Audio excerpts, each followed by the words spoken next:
Hey, what is good, YouTube? What is good, PlayStation Nation? It is your boy Persona of Gaming with Persona, host of When Persona Speaks, host of When Persona Interviews, and one half of the host of What's Up PlayStation podcast every Saturday morning at 11 a.m. on the What's Up PlayStation YouTube channel. And listen, man, shout out to y'all, man. Big shout out to y'all, man. Appreciate y'all for coming through. It is another Saturday morning. We are on episode 21 of the WUPS podcast, and it's me and Jay Bari today. We are glad to have you guys here. Y'all know I'm gonna start off by saying this: like the podcast, share that podcast out, please. You know, we're trying to get to 1K subs. It's 2021. That's our goal. But yeah, and listen, it's another Saturday morning. I'm the host this week, obviously, and we got a really good show for y'all, man. Shout out to the early birds that are here right now, and I always got to start off with a round of applause for the people in the chat. I said a round of applause for the people in the chat. Appreciate y'all, man. Appreciate y'all so much, man. Happy Saturday. So, listen, man, before we get into anything, before we talk about anything, and like I said, we got a really good show. But before we talk about anything, I got to introduce the best lisp on YouTube. I have to introduce the king of the Bronx. I got to introduce the Rasta himself. The man that love the jerk chicken. The man that love the aki. The saltfish. You see it. Yeah? You see him? You see it. The one, the only, my co-host, my bro, Jay Bari. Bari, give me, say what's up to the people, man.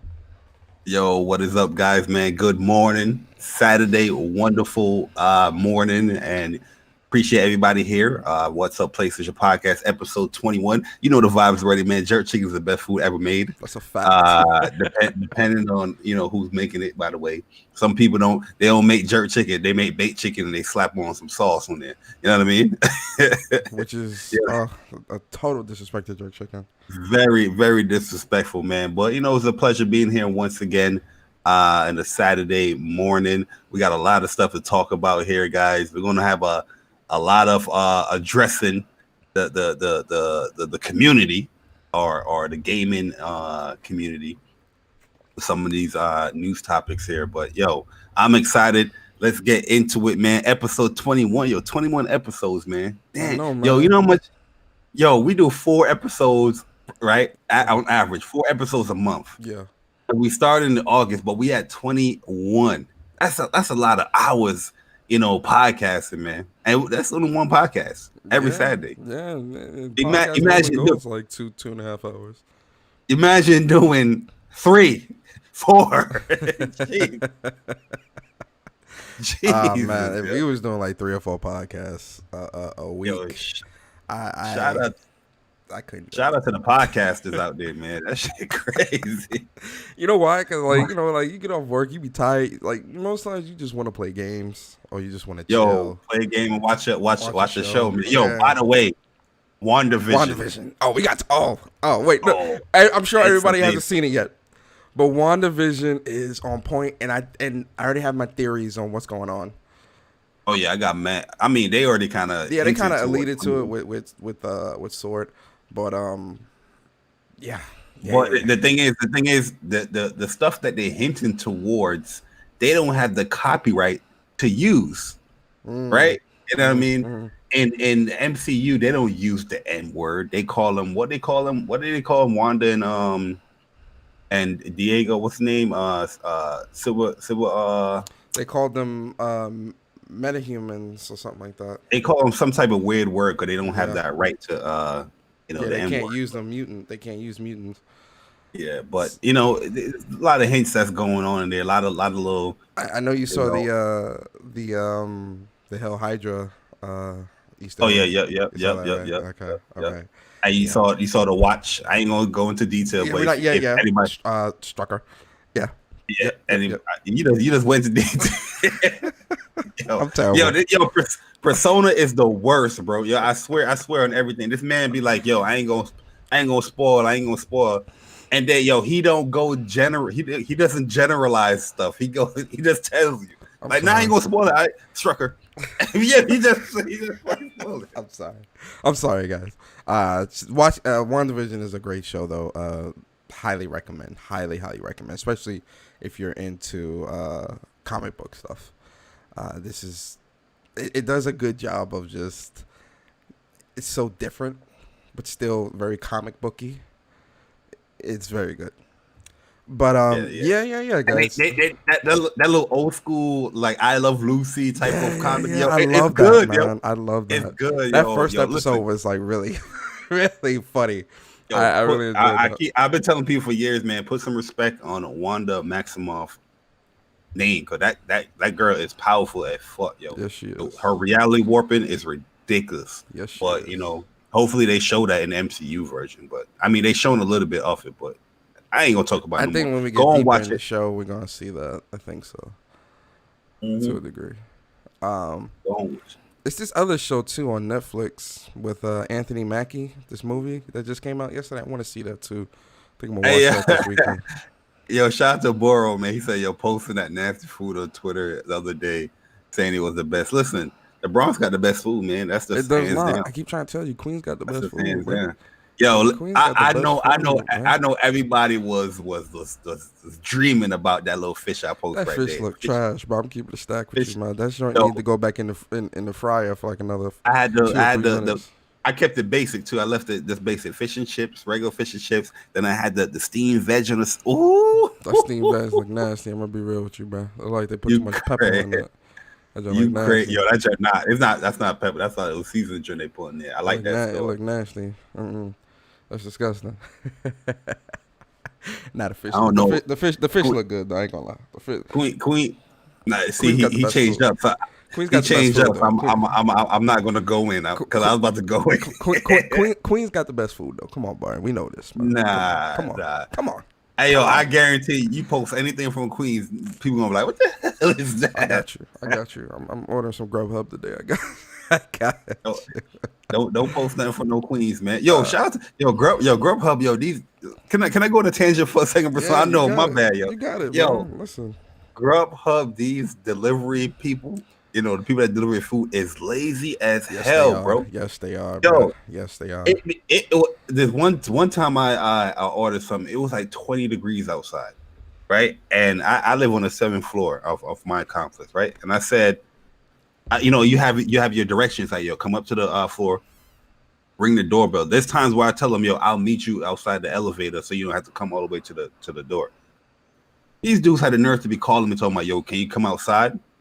Man, nigga, I'm my bad. I'm like, yo, I'm not gonna come outside 20 degrees after I just spent $6, $7, $8 tip. Yo, that's what I'm saying. Yo, Yo. that's the part that like pisses me off the most, man. Like sometimes, like with some of these dudes, they'll call me on the phone. Oh yeah, I'm here. I'm like, all right, so use the buzz. I'll buzz you in. Oh no, you come down. No, I don't come down, bro. I'm not coming down. I just gave you bro. a $7, $8, $10, sometimes $10 tip. Yo, and Stop yo, playing with me, bro. First of all, they charge you a delivery fee and they charge you the give you tip. the tip. Yeah, I'm like, nah, You know what I bro. mean? And yo, that alone right there is like almost $10, $12 alone. That's depending on what you buy. Yeah. And these dudes be like, yo, come. And there's a World Star video where this I guess it was Uber Eats or one of them. The lady got mad because the tip she gave, I guess the guy gave her $8 tip. I $5. seen that. She took the food back. Yeah, she's like, well, I'm just gonna take the food. I'm like, yo, that's exactly how these people be thinking. I'm like, come on, man. Yeah, If the food is not warranted for a tip higher than that, yo, I don't give a damn how far you coming. We already paid you what the standard is. Especially when it's like 45 minutes and an hour for and the food is not hot. I'm like, come on, man. You gotta put that in the microwave. Yeah, like you lucky you even got that. Like, yo, fact, yo. Trust me, I know. I be knowing. I be knowing. It's ridiculous. It'd be like, damn, this junk cold as hell. These fries is soggy. What you did? Like, you a delivery guy. You was sitting in the car. Yeah, like yo, you're a delivery guy, man. Like, deliver the food. That's what your job is to do. You're a delivery person. Like, That's why the delivery fee so high, and that's why the tips be so high. It's paying you. We paid you, brother. Yeah, like, you know, and like one time I had to tell dude because he kept calling me and was like, "Yo, come down." I'm like, "Nah, bro, I'm not coming down." "Oh no, you gotta come down. I don't go up." My man, I just gave you a $7 tip. You gonna they try to hit you. They try to hit you with the there's no parking, and I'm like, yo, where I live at, there's a roundabout, right? You can double park. Just because there's people that deliver stuff and all that all the time. They're not going to give you a ticket. I tell them all the time that you can double park, put your caution on, and come up and deliver the food. I'm not coming outside 20 degrees.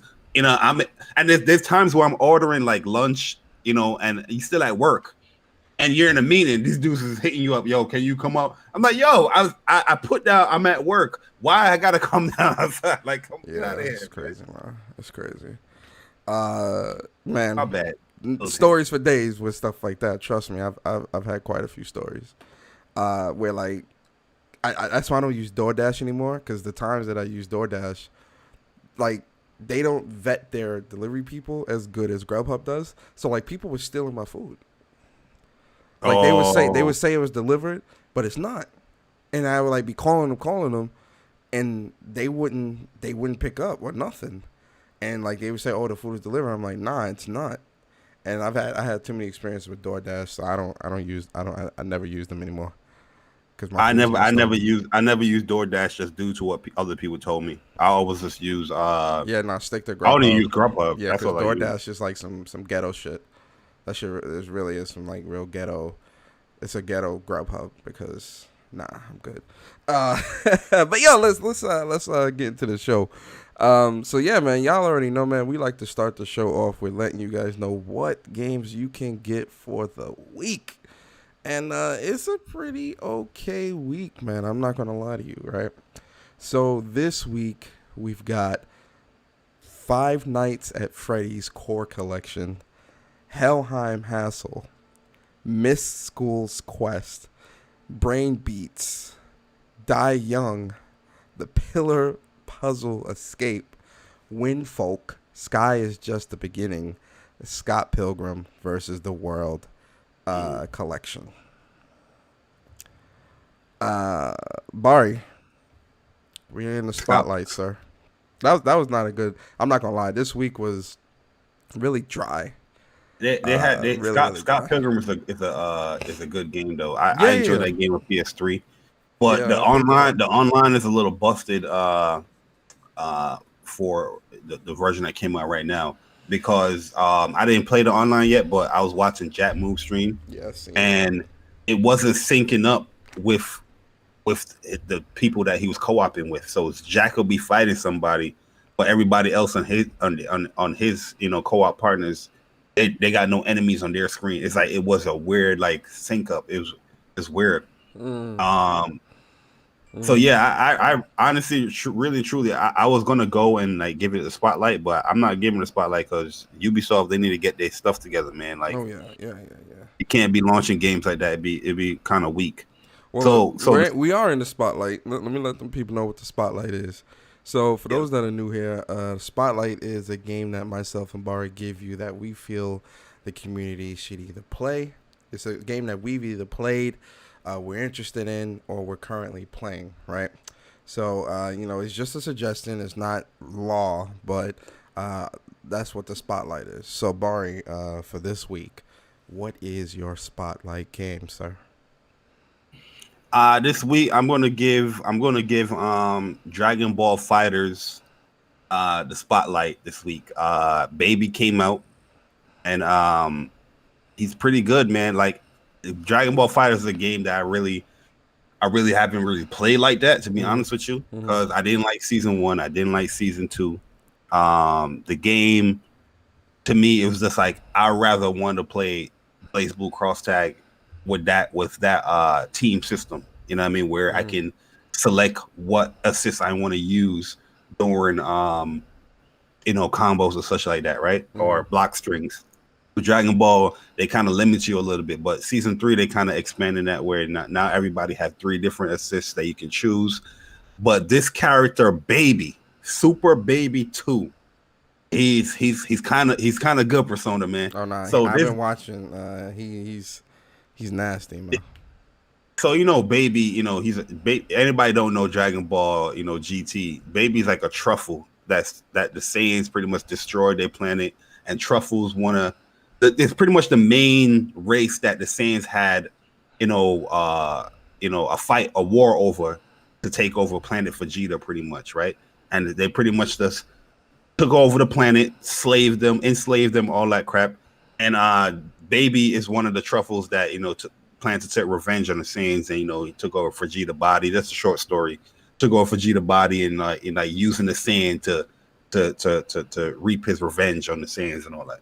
But so Baby, he has the ability to convert people over, the truffle ability where he can convert people. So Gohan, everybody else, Gotenks, they got converted. Bulma got converted to being like a truffle himself. So in the game, they implemented that where if you do kill an enemy team, a team opponent, right, you can take over that person and use their assists. So you have all 3 assists now.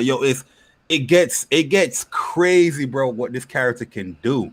And I'm just like, I'm over here I'm not, because normally when a new character come out, I use them a little bit, try some combos out, learn the character. Then I stop playing the game because there's a lot of fighting games out there, man. You're not going to master or learn every fucking fighting game. It's just too much. So, but this character right here, he's just mad fun, yo. Loops is crazy. The fact that he can steal other people's assists after killing is ridiculous. The amount of stuff you can just put on the screen is crazy. The character is fun as hell, man. So, Dragon Ball FighterZ is definitely going to be the spotlight for me. Just giving that little, that little nod towards the game because they did a really good job when it comes to season 3. I'll have to admit. So yeah. Dragon Ball FighterZ is my Dragon Ball FighterZ. I've definitely been watching a lot of that Super Baby 2 gameplay, and he looks really fun to use, man. I'm not gonna lie, and his combo potential, his setups and whatnot are pretty. His combos are fun. Pretty crazy. It's pretty crazy. For me though, my spotlight game for this week, I'm gonna be honest with you guys, it's Star Wars Jedi Fallen Order. Oh, you went back? Oh yes, I did. I've already platinumed this game and whatnot when it first came out, but and we're gonna talk about it during the show. But Star Wars Fallen Order, they added the next gen patch, which puts the game at 60 frames per second on the PlayStation 5 and a native 1200p. And I gotta tell you guys, the game looks beautiful. No more hitches. Remember on Jedi Fallen Order, there were areas, especially when you got to the ice area and and all that, where it chugged and you in the middle of a battle it would be frame issues. And listen, in Star Wars Jedi Fallen Order is a really good game. The story is phenomenal, the combat and things like that are great, but the technical aspect of the game was definitely suffering quite a bit last gen. With this next gen update, and they had, I didn't even know they had this, but they have these combat challenges now that you can use, that you can go into, it's like a survival mode almost. Well, not almost, it is. It's a survival mode, and you can fight different types of enemies, different ways of enemies, and at different difficulties. So that's what I ended up doing because I already beat the game, so it really was nothing for me to do there. But I did look around the world. I went through to the ice area, which it looks really, really good, and the picture quality just looks a lot more cleaner. And then again, playing the game at 60 frames, especially in combat, you really feel the difference, and it's really, really good. So, if you haven't played Star Wars Jedi Fallen Order, now's a good time to get into it, especially if you got a next gen console, because it's got really good. I love the hell out of that game, man. It was definitely close as my game of the year. Kingdom Hearts 3 was mine that year when it came out. But Jedi Fallen Order was very, very, very close to me, man. A lot of people gave that game a lot of shit, but the game was amazing. Yeah, it took from a lot of games, but when you can take from a lot of games and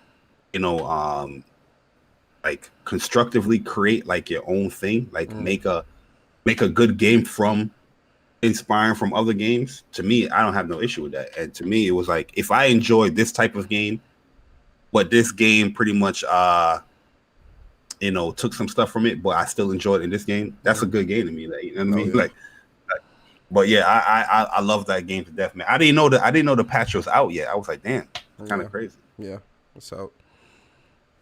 But yo, man, Yo, so it's good. Okay. I love Kingdom Hearts 3, man. Yo, y'all crazy. Y'all crazy. Kingdom Hearts 3 was great. That story was good. I like that. But yo, let's get into this news, man. So delays after delays after delays, Bari, man. I think this is the week of delays. So one of the first games that got delayed, bruh. And I don't think this is a game. This one really doesn't affect me because Riders Republic wasn't really a game that I was checking for. Ain't nobody give a damn about this game, man. But the Rider Republic devs, they said, hey, Riders, in September, we gave you a first look at our massive multiplayer playground in Riders Republic. We promised an action-packed outdoor sports park filled with all-out mass races with more than 50 fellow riders on next-gen consoles, a variety of diverse activities, and insane stunts. We can't wait to have you traverse our vibrant world and live out your own rider fantasies. Today, we want to let you know, they put this in bold, like bold in all caps and like bigger font. It's like, you can't miss this. Yeah, you can't miss this. Today, we want to let you know that we have made the decision to move our release to later this year. So not even a date. They didn't give us a month or a date. They never had a date to begin with. No, they didn't, but it was slated for 2021. But you would think in this like little excerpt here, they would at least be like, we decided to move it to holiday 2020 or fall, or they just say later 2021. That there's no telling when. This is just to cover their backs. Like if they put a date on it, in the times that we live in, you can't really put a definitive date on things. Especially with Cyberpunk. This additional time will allow for our passionate team to deliver the best fun-fueled experience to our players. Thank you so much for your support and understanding. So, Bar, how you feeling about this, man? Are you first of all, like the way how they made it, the way how they worded the delay, they made it seem like there was like a beta out or something, or the game was already out, like people already played this. Like, what players that you got? Ain't this a new IP for them? At the end of the day, nobody give a damn about this game. I'm pretty sure there's gonna be somebody that's gonna be excited, like, wow, I get to ride down the slope of whatever hill. But yeah. Hey yo, man, listen. Throw that beta out there, Riders Republic, and you'll be A-okay, man. Listen, this is a games as a service type game anyway. Yeah. Where there's no real like story. It's just like you setting up a world where people can just do crazy shit in. You know what I mean? So yeah, throw the beta out like there, a sandbox type of thing. Yeah. You know what I mean? If you guys, obviously there's an audience that would like to play that, but they ain't have to delay nothing, man. Just throw the beta out there. Have that beta or the early access, quote unquote early access, right? And then whenever you feel ready, like, okay, this is stable enough, this is good enough, here's the release of the game. Yeah, that's it. Yeah, I mean, I like I said, I wasn't really checking for this, so this being delayed, like they could have put out and said, we're never coming out with this game. It ain't really affected me. Ubisoft, right? Yeah, Ubisoft. Yeah, look at Skull and Bones, man. Skull and Bones. Yo, that still ain't come out, bro. We just gonna shut the fuck up. We ain't gonna say nothing. Yeah, it's been like 2 years. We haven't heard 2 years. Like 2 years. We saw that game like 3-4 years ago, man. Skull and Bones. We was like the Sea of Thieves competitor. Exactly. Sea of Thieves was 2017 or 2018. So yeah, 3 years ago we saw Skull and Bones, man. Or 2 years ago. Now this next delay, I do feel some type of way about just a tiny bit, because I do enjoy this franchise, and obviously I'm talking about Hogwarts Legacy. This was slated to come out in 2021, and so the developers said we would like to thank fans from around the world on the tremendous reaction to the announcement of Hogwarts Legacy from our Portkey Games label. Creating the best possible experience for all of the wizarding world and gaming fans is paramount to us, so we are giving the game the time it needs. Then in bold, big ass letters, Hogwarts will be released in 2022. So yeah, this one I'm a little bummed out about because I definitely wanted to play this game this year. This definitely had me extremely intrigued. Now listen, I'm not no Harry Potter super fan. In terms of the books, I read Sorcerer's Stone and Goblet of Fire, and that was it. In terms of movies, I've seen all the movies, but I ain't this super fan. I'm a fan of it, but I ain't no super fan. But this game definitely looked really interesting and intriguing, and I'm kind of bummed out. We got to wait till 2022. What's your thoughts, Bar? Yeah, I'm with you. I'm not like a super fan of Harry Potter. I remember when I was working at summer camp. That's when I first started reading the books. I always watched the movies and all that stuff.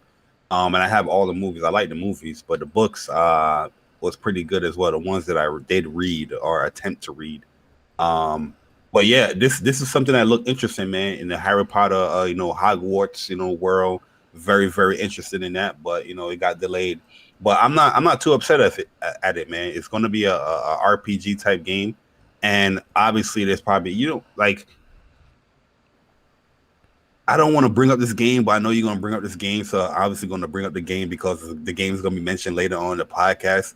But you don't want another Cyberpunk 2077. You know what I mean? So at the end of the day, like, I feel like I think every dev don't want that, man. Like, I think developers seeing, because the world is looking at this right now, especially the gaming world. The industry is looking at what's going on with CD Projekt Red, and a lot of people might not be as vocal, but you best believe once these problems started happening for CD Projekt Red, meetings were happening at a lot of these development studios. Yeah, like a lot of these developers had Zoom calls. Like, listen, we don't want this on our hands.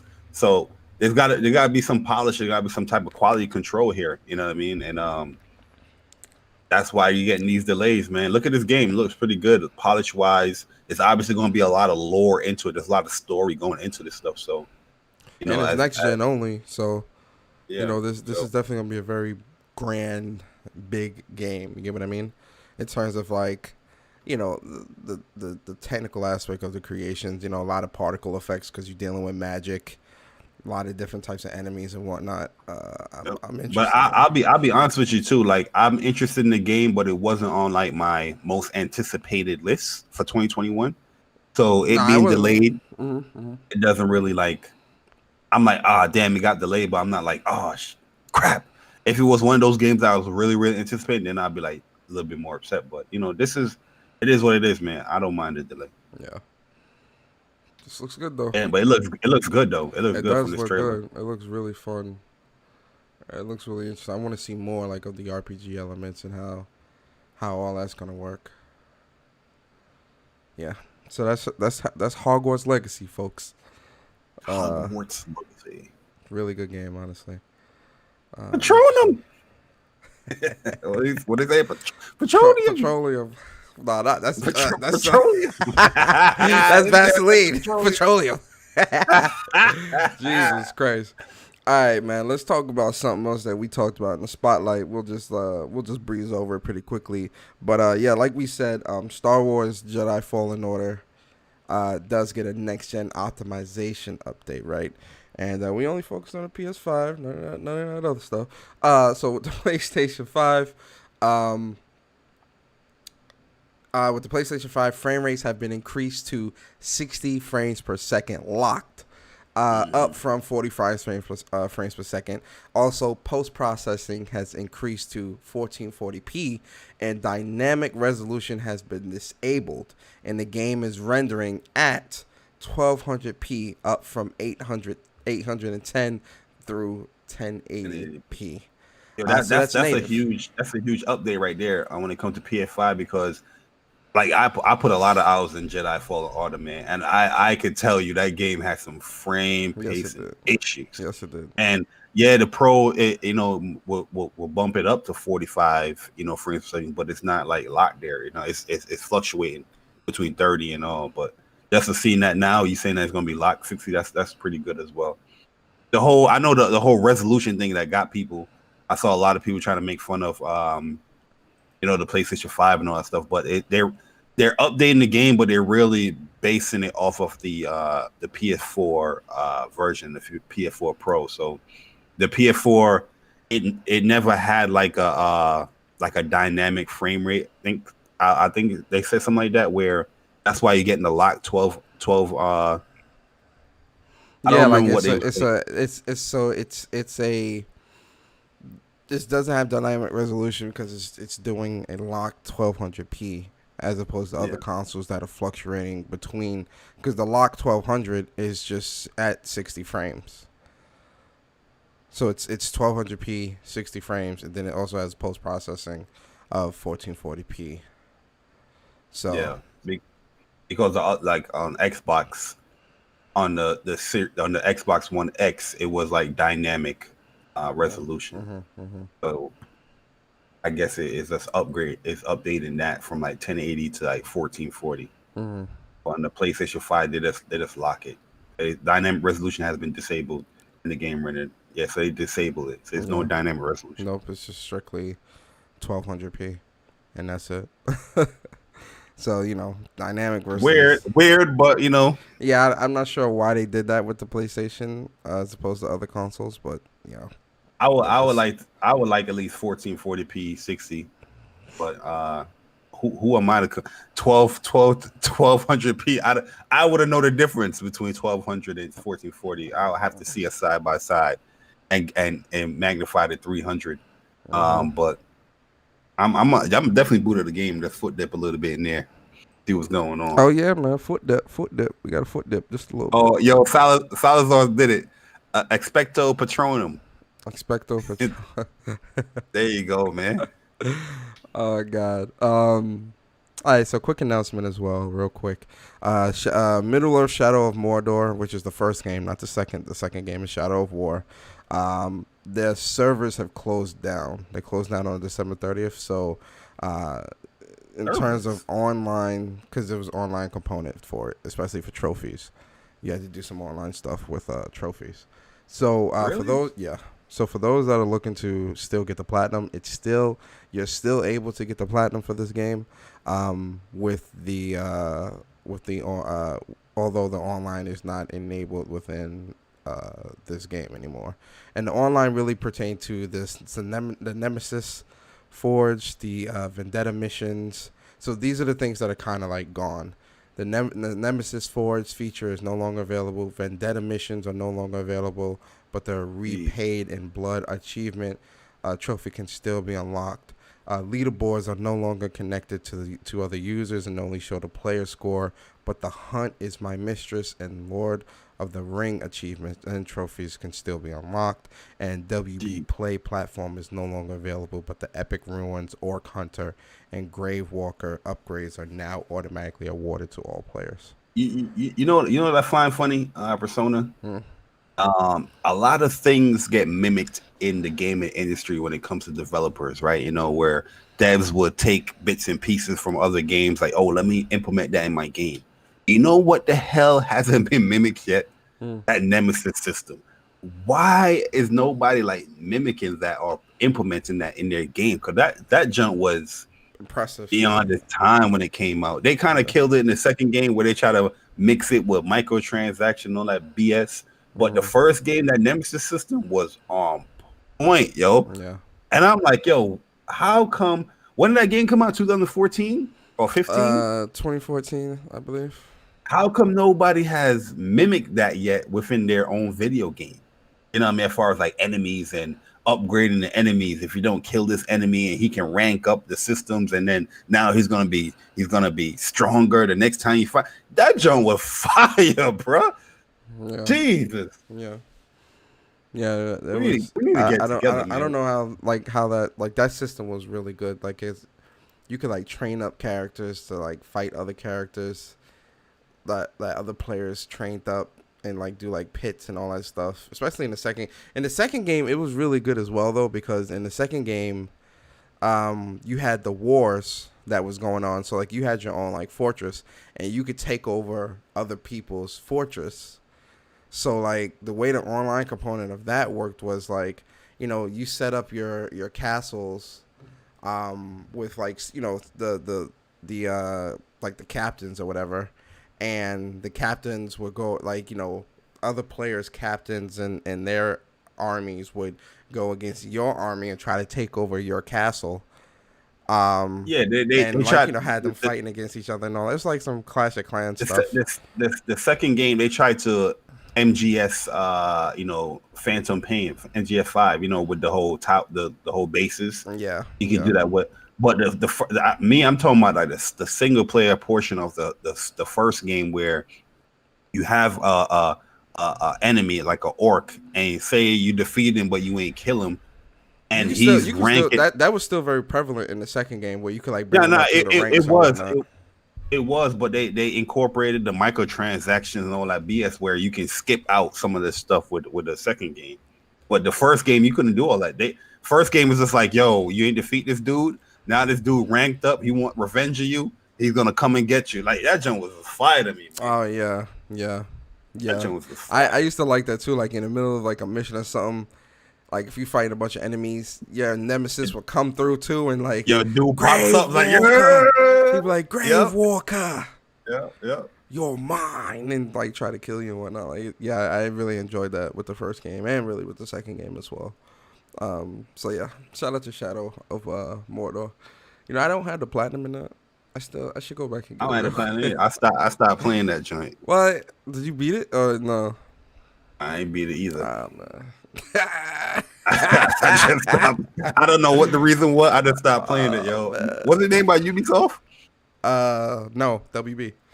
Oh, WB. I don't know why then. I don't know why. It probably reminded me of a Ubisoft game where I was like, I was doing the same thing over. God, I'm a grind leveling up dude, and I don't mind grinding and nothing like that. But I was just like, I like the game, and matter of fact, I went back when the Pro came out, but there was just so much stuff games. There was so much games coming out. I was like, I ain't gonna finish it. I'm not finishing this, bro. It's just not getting finished. I'm a fraud. I'm a fraud for sure. You a fraud? I wouldn't say that, but you just lost interest, which is fine. I think we all lose interest in games and whatnot. You know what it is too. I can't mention it here on this podcast, but a certain person in our circle loved that game, and I was just like, yo, at this time, my disdain was just like already like. I kind of figured the person out, and I just wanted to cut off on certain things, and that was part of it too. That game. I remember, and that was definitely that person's favorite game at the time. I remember. Yo, listen, y'all can't talk about me no Yakuza because y'all playing Yakuza now on PS4. I've been playing Yakuza on PS2. Y'all talking about. Hey man, listen, y'all are replaying things that was played 5, 10, 15 years ago. That is fraudulent. Yeah, I don't know. And I do have all the Yakuza. I just ain't beat them. I just don't like, I don't want to play this story again. I just don't want to play that right now. You know what I mean? Like, with Yakuza games, you got to be in the mood for it because it's a lot of dialogue and shit. And I don't know, man. You really do got to be in the mood. Like, sometimes I'm just not in the mood for that stuff. Yakuza 6, you can say I ain't finished, though. I ain't finished that. I ain't finished 6 or 7. I ain't even start 7. Or 6. I'm not buying 7. They're not getting my support. I got it. It was on sale for like $20. I was like, y'all get $20 from me. But it was on sale for $20? Yeah, during the holiday sale. Hold. What? Really? I think it was $25 or something like that. Done now? Hold up, man. I might have to go. I think it was $20 or $25 or something like that. Really? Because I remember I saw the price and I was like, fuck. I was like, screw it, I'll pick it up. It was like $25. What's going on over there, yo? Really?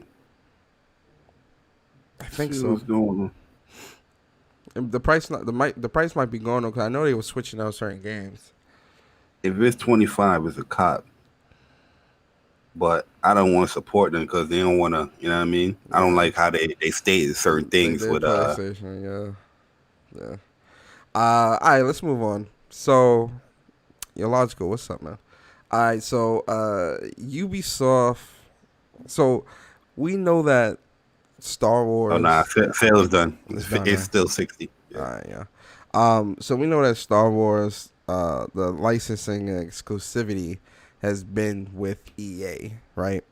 Uh, Lucasfilm Games has made a comeback, and the licensing for Star Wars has been spread out quite a bit, right? So now we've got an announcement this week that Ubisoft Massive is the ones that make the Division games. Ubisoft Massive will be working on a new Star Wars project, right?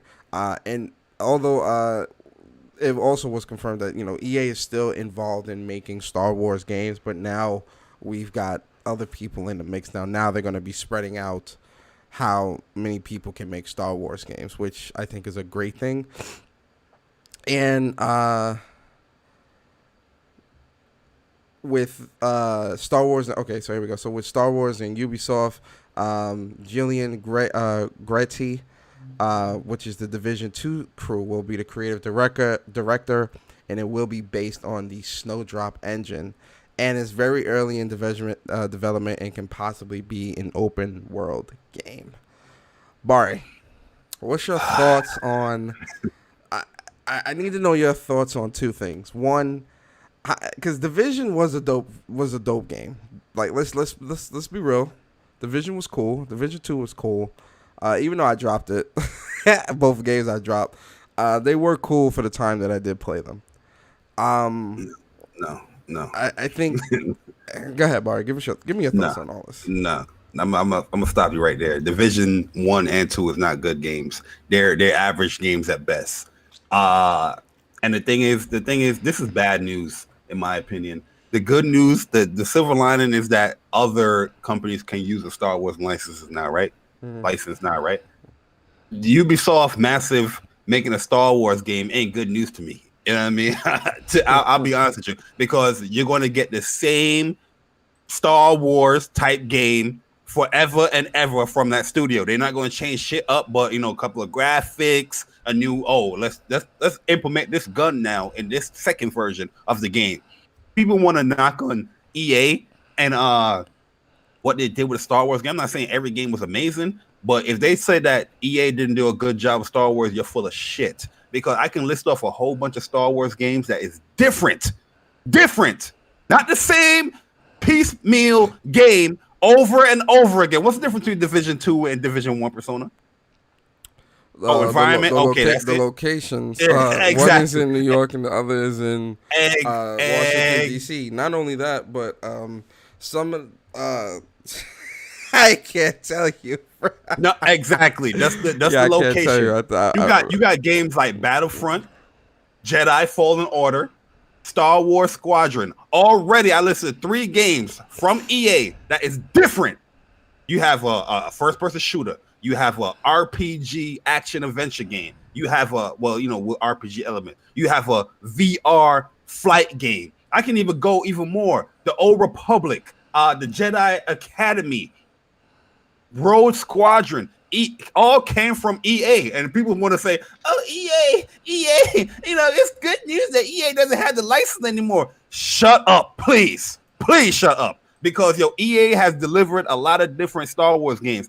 Like I said, I'm not defending them, but you got some variety of different Star Wars lore and story from EA.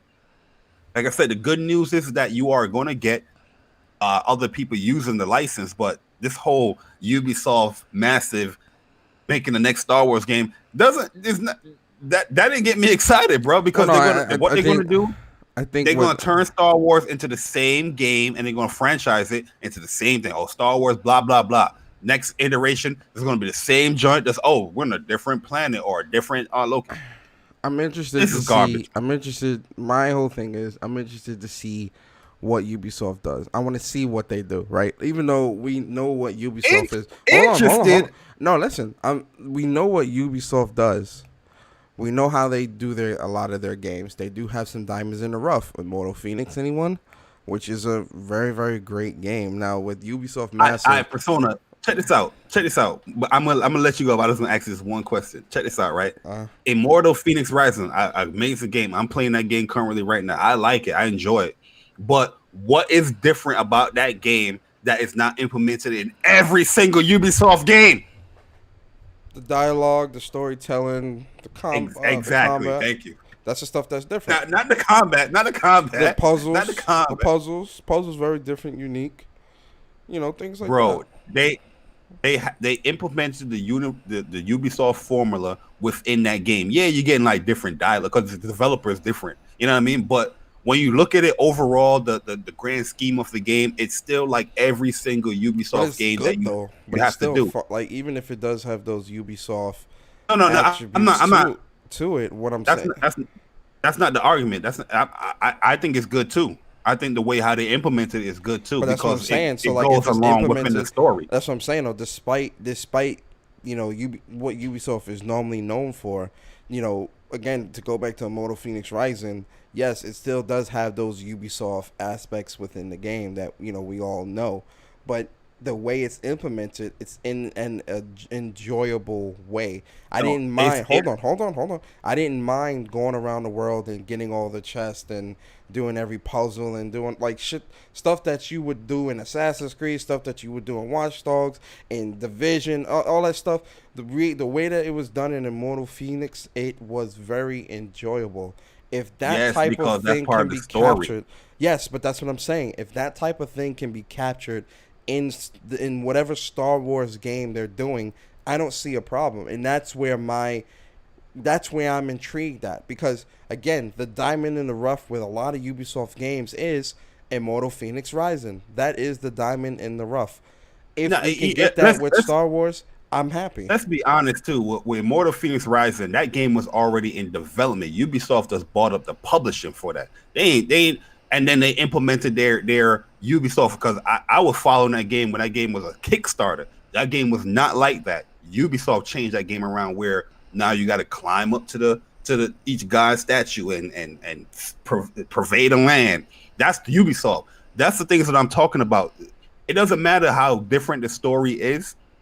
The Ubisoft, implementations is always going to be in the game. That's my argument. Yeah, there's going to be certain games where just due to the story, you don't mind doing that stuff because you're gonna expand the story more while doing those unlock things, but you still have the Ubisoft formula. That's why I'm questioning, like, I'm intrigued to see what Ubisoft is gonna do. I'm like, intrigued by what? The story is going to be different, but it's going to have the same implementation. But the story is still something that I want to see. I want to see what route they take, how they're going to do it. Those are things that I still want to see. Yes, we know Ubisoft has been falling short with a lot of their games. I'm not taking nothing away from that. I'm still intrigued enough where, it's Star Wars, so I'm already intrigued off rip, regardless of who it is, because I don't fuck with EA. I think them Battlefront games are trash. That Squadron joint, I'm good. The only game that the only game with EA when it pertains to Star Wars that stood out to me was Jedi Fallen Order, and we played Battlefront 1 and 2 faithfully, and it was good for a time, but it wasn't something that kept me coming back. It wasn't something. Hold on, it wasn't something that kept you coming back either. We played it for a little bit. I played it. We played it recently. Battlefront 2, yeah, but I did. Prior to playing it recently, how long had it been since you played it? It's been about like 2 months since I played it. No. I'm saying prior to that, how long had it been since you played it? Well, like hours? I have to look at the hours. No. I'm saying like, okay, you recently played it 2 months ago, right? Mm-hmm. Prior to that, when was the last time you played it? I recently played it. It's 2 months ago when the PS5 came out. When the PS5 came out, that's when that week I played. That's when you recently played it. So prior to that, how long had it been since you played that game? Shit, it's been like a good almost a year. I would say that's not something that keeps you coming back. No, this game right here, Battlefront 2. It's not like I stopped playing it because I didn't like it. It's just certain things that they implemented. But when I look at the patch notes, like, okay, this got nerfed, which they didn't really nerf it. I came back, but when I was playing the game, because I played it before the PS5 came out, and I played it, because I did a stream about playing this game. Yeah, I watched that. I remember that stream. And I played it again when the PS5 came out. Like, the game is good. It's a certain implementation. Battlefront 1, I'm with you 100%. Battlefront 1, yo, that game right there. 2 improved on that certain was things, but it still wasn't. I still was in that meh. Like, I don't know. It just felt like it for me. Battlefront just felt like a watered down Battlefield. That's really what it felt like to me, and I'm just like, yeah, I'm good. it could be. It could I be. don't really care for Battlefield, right? I'm like, I'm good, right? I'm Jedi Fallen Order was the most unique experience that we got with Star Wars out of all the games that we were getting from EA when it pertained to Star Wars. Now, I didn't play Squadrons, so I can't. I disagree. I didn't play Squadrons, so I can't You speak you to Squadrons. you just thinking about last gen EA games. They had games before that. GameCube, like I said, Jedi Knight, Jedi GameCube. Outcast. No, we're not talking about all that. We're just talking about EA and last gen and then moving into this gen and what we can expect. Yeah, but I'm talking about the whole. Prior to that, I'm talking about the whole catalog of EA that's having that license. It's not like they only came out with these. My point is, what I'm saying is that with EA, we got to see a variety of Star Wars games. With Ubisoft, can you confidently say with Ubisoft Massive, you're going to see a different variety of Star Wars games from them? I can't say because we haven't seen a Star Wars game from them. I can't. You can't say. Right, we have not seen a Star Wars game. Brother, man. What Star Wars game have we seen from Massive? Hey, man. Look, Bari, you're not going to see no variety. How are you saying that? And we haven't even seen what they would do with Star Wars yet. We don't even know. We already seen the variety that Ubisoft will offer. You can't go down that route. Different games that they have. Their games, Watch Dogs, Assassin's Creed, Immortal Phoenix Rising, all have the same implementations to it. You know why I'm not going to accept that? You know why I'm not going to accept that? Because look what Guerrilla did. They known for Killzone. Oh, they're making an RPG? What? They're known for shooters. And look, listen, that's greatness. No.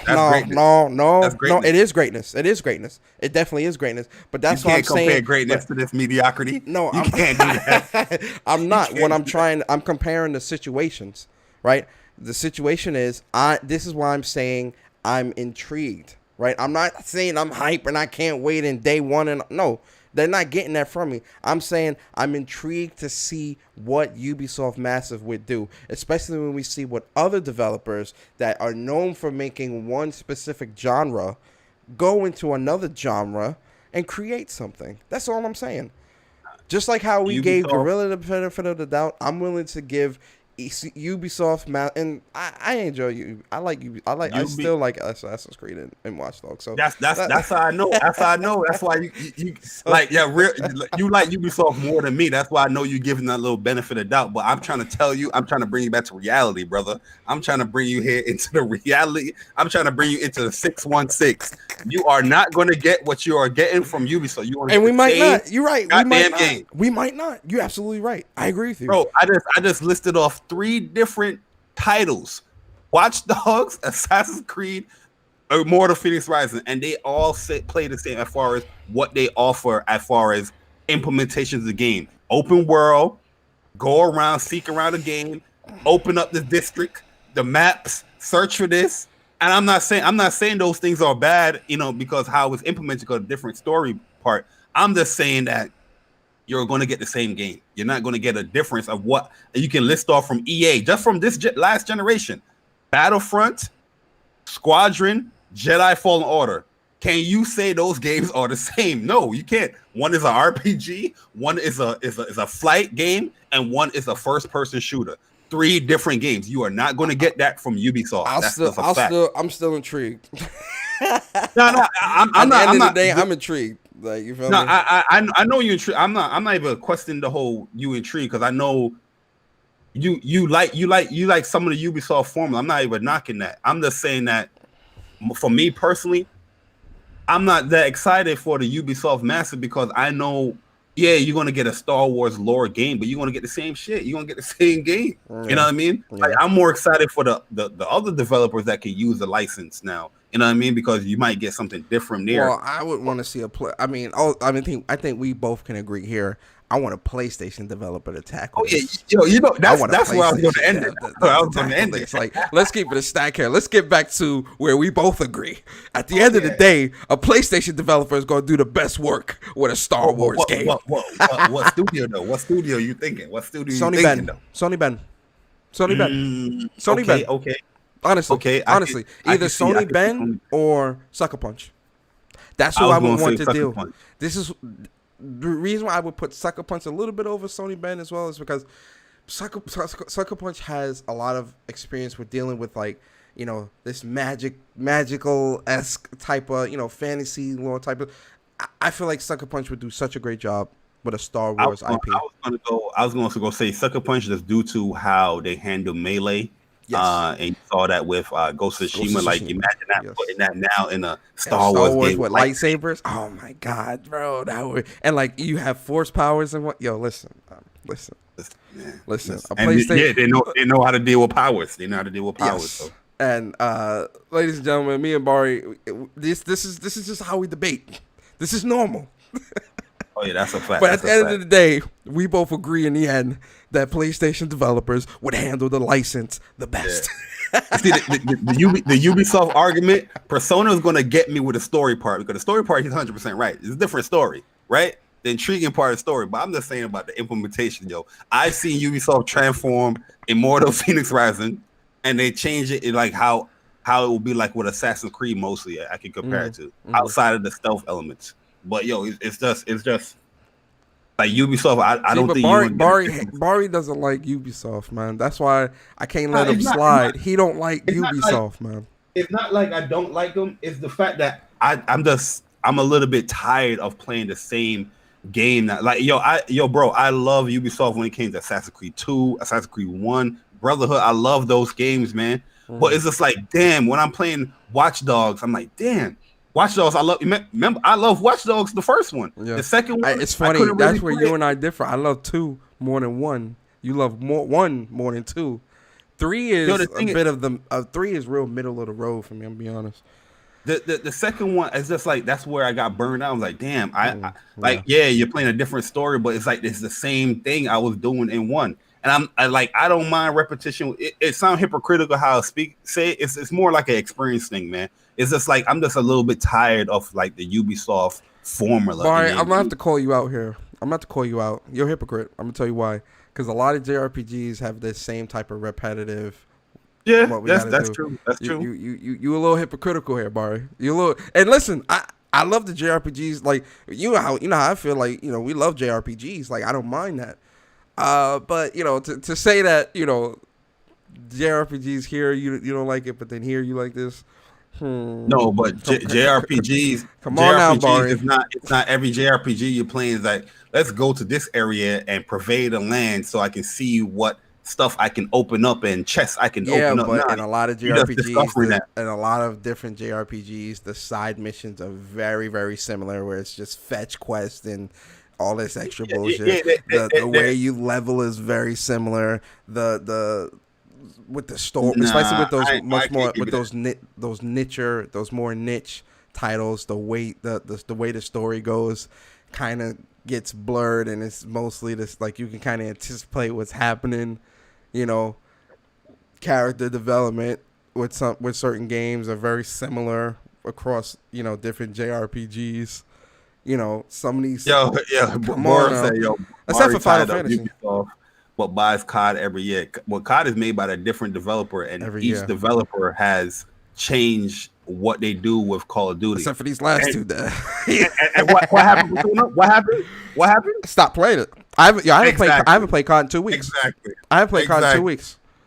The last two Call of Duties, they try to implement and do the same crap over 2 years in a row. I'll play it. And guess what happens? I quit. I haven't played that game. It's been like 2-3 weeks since I played COD. And this is a Black Ops COD. Yep. I would be on this right now. It's disrespectful. Very disrespectful. And I put over 100 hours in the game, so I know, because you know he's gonna see those. You know there's gonna be those people like, oh well, you maybe need to play. No, I put over 100 and something hours into this Call of Duty multiplayer, and I know how a COD is supposed to be played. This is not fundamentally, mechanically, this is not a good Call of Duty. The fundamentals of a COD are not here at all. Now, I'm not saying that I should get 100 kills per game. You know, I'm not saying that, even though I'm a god in COD and should, but I'm not saying that. What I'm saying is the way a COD is supposed to be played and movement, gunplay, strafing, things that a lot of people don't normally do, but I know that I do and know should be there and how it should be. The catch up mechanic. We're gonna go down a path we don't need to go down. So let's move on because I have a lot of words. Corey said, "Yo, COD has been trashed since MW2." No. Black Ops 3, Black Ops 2, 3, and 4 until 0 were good. Yeah, to me, COD really went in a decline. Advanced Warfare. At Ghosts. Ghosts onward, yeah. Advanced Warfare was kind of bad too. Black Ops 3 is one of my favorites. World War II started out bad, but it ended up good. Though. Yeah, they fixed it. World War II ended up being a really, really great game. This is the second time that we had 2 bad CODs in a row. Yeah, I'm done. Advanced Ghosts and Advanced Warfare. No, Ghosts and Advanced Warfare, and then Modern Warfare and Black Ops Cold War. Black Ops Cold War. Yep. Garbage. Yep. 100%. But yo, let's move on. Nice little mini debate. Hope y'all enjoyed that. Bari, man, PlayStation Store top downloads of 2020. I added this in, man, because this was like a pretty interesting list, and I wanted to get your thoughts, man. I wanted us to talk about this, man. So the 2020 PlayStation 5 most downloaded games for the US is Call of Duty. This is top 10, by the way. Call of Duty, Black Ops Cold War, Marvel's Spider-Man Miles Morales is number 2. Number 3 is Assassin's Creed Valhalla. Number 4 is NBA 2K21 Next Gen Upgrade. Number 5 is Demon's Souls. 6 is NFL. 7 is FIFA. 8 is Sackboy. 9 is Immortal Phoenix. 10 is Watch Dogs Legion. And then the PlayStation 4 top 10 most downloaded games is Cold War, GTA 5 number 2. That's insane. Call of Duty Modern Warfare, Minecraft, Ghost of Tsushima, Last of Us Part 2, NBA 2K21, NBA 2K20, Final Fantasy 7 Remake. Let's go. Game of the gen. And then Madden 21. What you think of these two lists for the PS4 and PS5, man? What I look is that I get upset because Call of Duty Black Ops Cold War is doing great PSN wise, and that game is just horrible.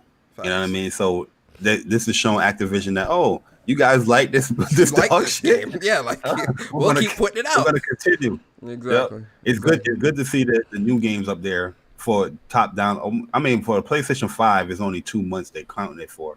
Yeah. But it's good to see Immortal Phoenix rising up there, which is cool to see. I would have never thought that game would be up there, but Watch Dogs is up there too.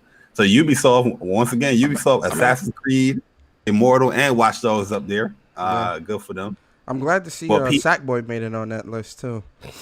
Yeah, that too. PS4, I would love to see Final Fantasy Remake in like around 5th, 4th place, but it is what it is. NBA 2K, this is funny right here. NBA 2K 2021 and 2020 is in there. I think 2020, the reason why it's in there because it was on a massive sale. I think it was free. People was getting it jump. Oh yeah, it was free too, but I don't think they're gonna count that. They're not gonna count. But I remember it was on sale for cheap. Yeah. But you're probably right. This is most downloads, right? Yeah, most downloads, yeah. Oh yeah, see, I don't know. Downloaded games. GTA but 5, no, I mean, man. GTA 5 still killing it, man. I'm happy to see that the exclusives are still there, like Ghost, Last of Us, which is crazy that Ghost beat out the Last of Us for PS4 downloads. That's kind of shocking, right there. I'm surprised at that as well. Actually, to be honest, I'm really, really surprised at that. Like, yeah, that I don't know how. Like, not saying Ghost isn't a bad game. Ghost is a great game. Like, it's definitely in my top 5 of 2020 for sure. Just I don't know, like you just see the rapport that Last of Us has, you would just think it would demolish most other games in that type of category. You get what I mean? Especially winning Game of the Year, people like, oh my god, let me just buy this real quick. Right. So it's a pretty good list. So yeah, shout out to PS4 and It just PS5 players. shows people buying their games, man. What this Yeah. these are the biggest three exclusives for PlayStation 4 at the end.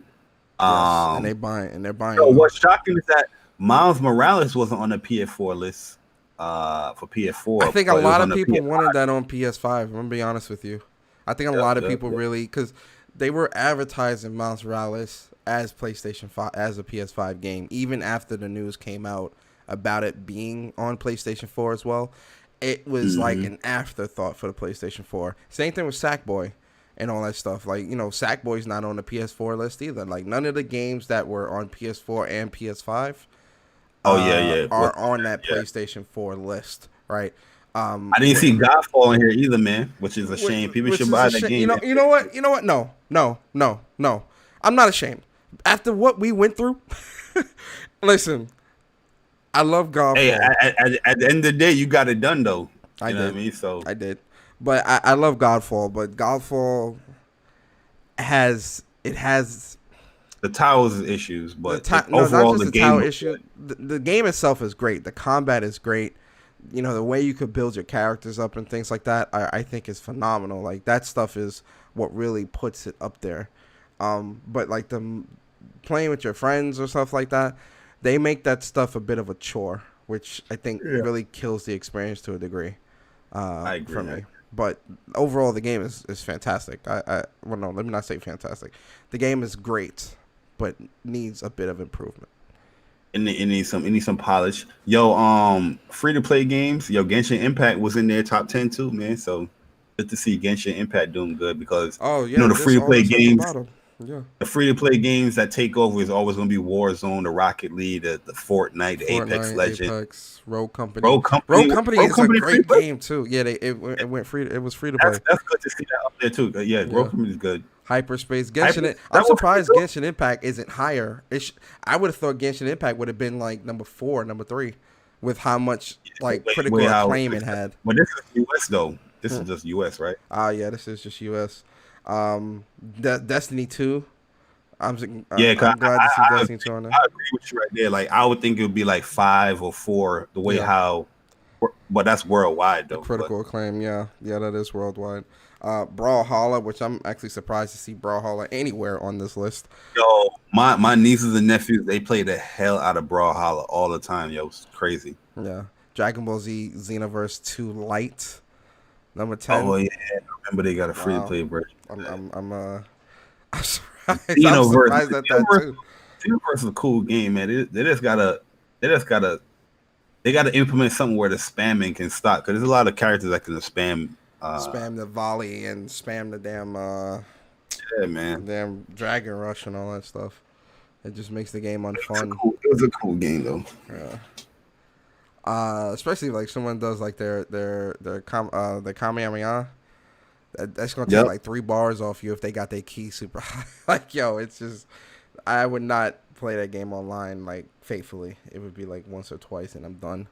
But let's move on, Barry. Sir. Yo, let's talk about this. Let's talk about this, man. These PlayStation dates, right? So we're gonna talk about the original, and then we're gonna talk about the news that came out, right? So, CES was going on this week, and Sony was holding their CES conference, and I think it was on Tuesday. And there's always a PlayStation segment, and it's never, contrary to what people may think, PlayStation's presence at CES is never a big thing. It's always very, very small because it's more so meant for the rest of the company and not PlayStation. That's what CES is really for: TVs, And the cameras, reason why and stuff like that. reason why they have a little spot because how successful PlayStation has been for Sony in itself. Like they actually saved it, so you got to dedicate a little spot for that. Yes.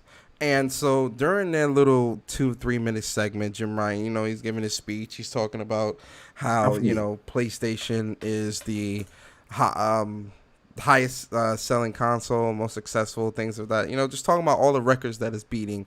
And then, reassuring players and consumers that, PlayStation's focus is to provide groundbreaking games, next-gen experiences, all that usual talk, right?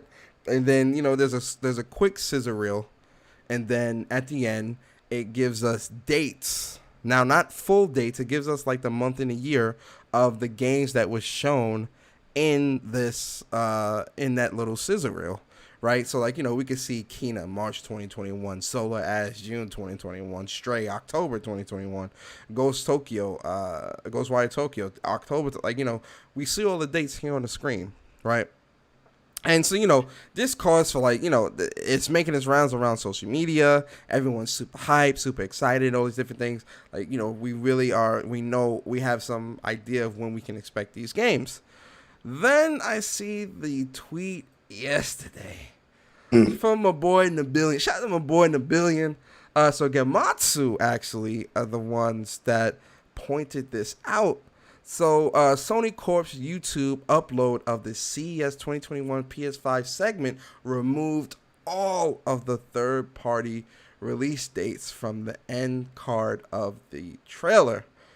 And we could see here, so if we look, we see, all the dates are there, right? Then, we go to the next one. Them dates are gone. Them dates are gone.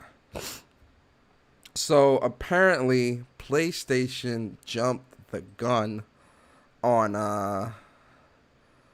some of those third party second and third party game dates.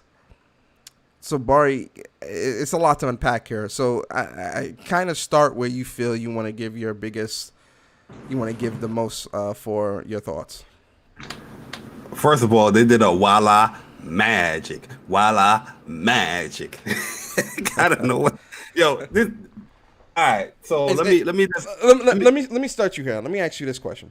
Well, keep this question in mind when you do give your thoughts. Because this is not the first. This is not the second. Hell, this is not even the third time within a calendar year that PlayStation's. We on the same wavelength. That PlayStation's messaging has been really, really fucked up and really, really like all over the place. Give me just break it down for us, man. Do what you do. We are on the same tip. We're on the same wavelength because I was going to attack who is in charge of the marketing of doing these things for PlayStation. Like, Jesus, you guys have made multiple mistakes when it came to, stating the game, what platform is going to, stating the, these release dates is now you got to correct it and all that stuff. Like, yo, who is the person that is in charge of your marketing like a fanboy or something, or like what is going on here, man? You know what I mean? Like when I saw this, I was highly disappointed because I was like, I did a whole stream talking about let's speculate as far as when these games are going to come out. And I get the reason why you will remove this because, when it comes to third party, you're not really that sure, especially like in the times that we are playing, that we are in, when it comes to game development, nothing is really promised. So you put in like a release window or a definitive release window on these games, brings a lot of pressure on these developers or whatnot. And a lot of developers are smaller, like, in Little Devil Inside is a small dev, Kena, small dev, Solar Ash, small dev. You know what I mean? Stray, small dev. But then removing them, this gives me like, okay, these developers probably saw this or they saw the buzz on Twitter. It was like, hold up. We had none of this. What's going on here, PlayStation? So we don't know now, man. It's kind of frustrating to see because a lot of these games, especially me, I was anticipating. So just seeing these release windows got me excited. But now, we got to temper expectation. One thing I hate to do in gaming is tempering expectation, because if this is your hobby, this is something you're excited for, I'm not tempering shit. But not with all these mistakes that PlayStation is doing, they're forcing you to temper your expectation when it comes to when these games are releasing. It's ridiculous, man. Like, this, how you mess up like this, bro? And you remember what I said too? I was like, yo, how you have this fine print come out and not even have like an article backing up these claims? It's weird. Like, who's in charge of the marketing is off. This is like bad marketing. This doesn't really look good for PlayStation. And then we see somebody was like, oh no, let's just concentrate on our stuff. This is when our stuff is coming. You know what I mean? But this is sad to see, man, because PlayStation 4 marketing was so on point. It was like hardly any mistakes being made when it comes to this stuff right here. Yeah. You know, and when PlayStation 5 is coming out, all you see is left and right mistakes. PCs, you know, fanboys coming left and right. Oh, look, you know, it's not exclusive, you know. It's just crazy, man. Craziness. You hate to see it. You know, and it goes deeper than that, man. Like it's like, you know, especially in the time that we're in, and Bari, in really the chat is for those that watch the personal channel. Y'all know how I feel about misinformation, because I did a whole podcast on this as well. And you know, one thing with PlayStation that, you know, last generation I never had to worry about was waiting to ensure that information was correct that PlayStation put out. Right? Like when PlayStation put out information, you knew it was good information. You knew it was it was very clean information. This misinformation or the mistakes or whatever is going on, I'm not sure what's going on the back end with PlayStation and their marketing teams and their you know, upper management and things like that.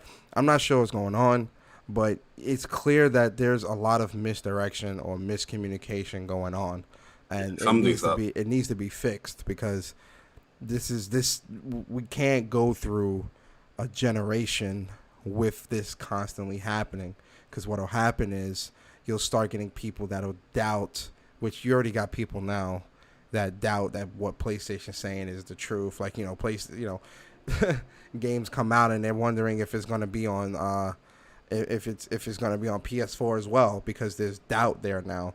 The last thing PlayStation needs, especially when they have the upper hand like this, is to have doubt within their messaging, doubt within the ability for them to deliver. Those are things that we cannot have, because if those things are set in place and set in stone, that's when you're going to start seeing, you know, a lot of issues. And you know, I'm not saying that they're gonna, you know, play. You know, when it comes to the games is definitely what's most important. But even the doubt there with, you know, the ability to deliver, you don't want that doubt. Like, people know that when it's PlayStation, it's going to be good. People know that when it's PlayStation, they're going to deliver. Don't mess up with that doubt and start casting doubt on anything. Whatever this messaging stuff is, you need to fix it. You need to get the information correct. You need to make sure that you're speaking with your third party indie devs and anybody that you're doing business with before doing this stuff, because what also happens is you push developers away from wanting to do business with you with this type of stuff. Because I'm sure with Kena, you know, and everyone's waiting for Kena, and you know, they see this March 2021, and we don't know if Ember Labs really wanted to push that or not. You know, because when it first happened, I had hit up Ember Labs like, this so March, can we get a date? You know, and they didn't really say anything. And then, you know, like, it just seemed, they didn't really seem too excited in their messaging, because, like, I didn't really see them retweeting, oh, yeah, you know, March, you know, we'll have a date soon or something. Like, and then, like Bari said, there was no article. Like, that's what bugged me the most.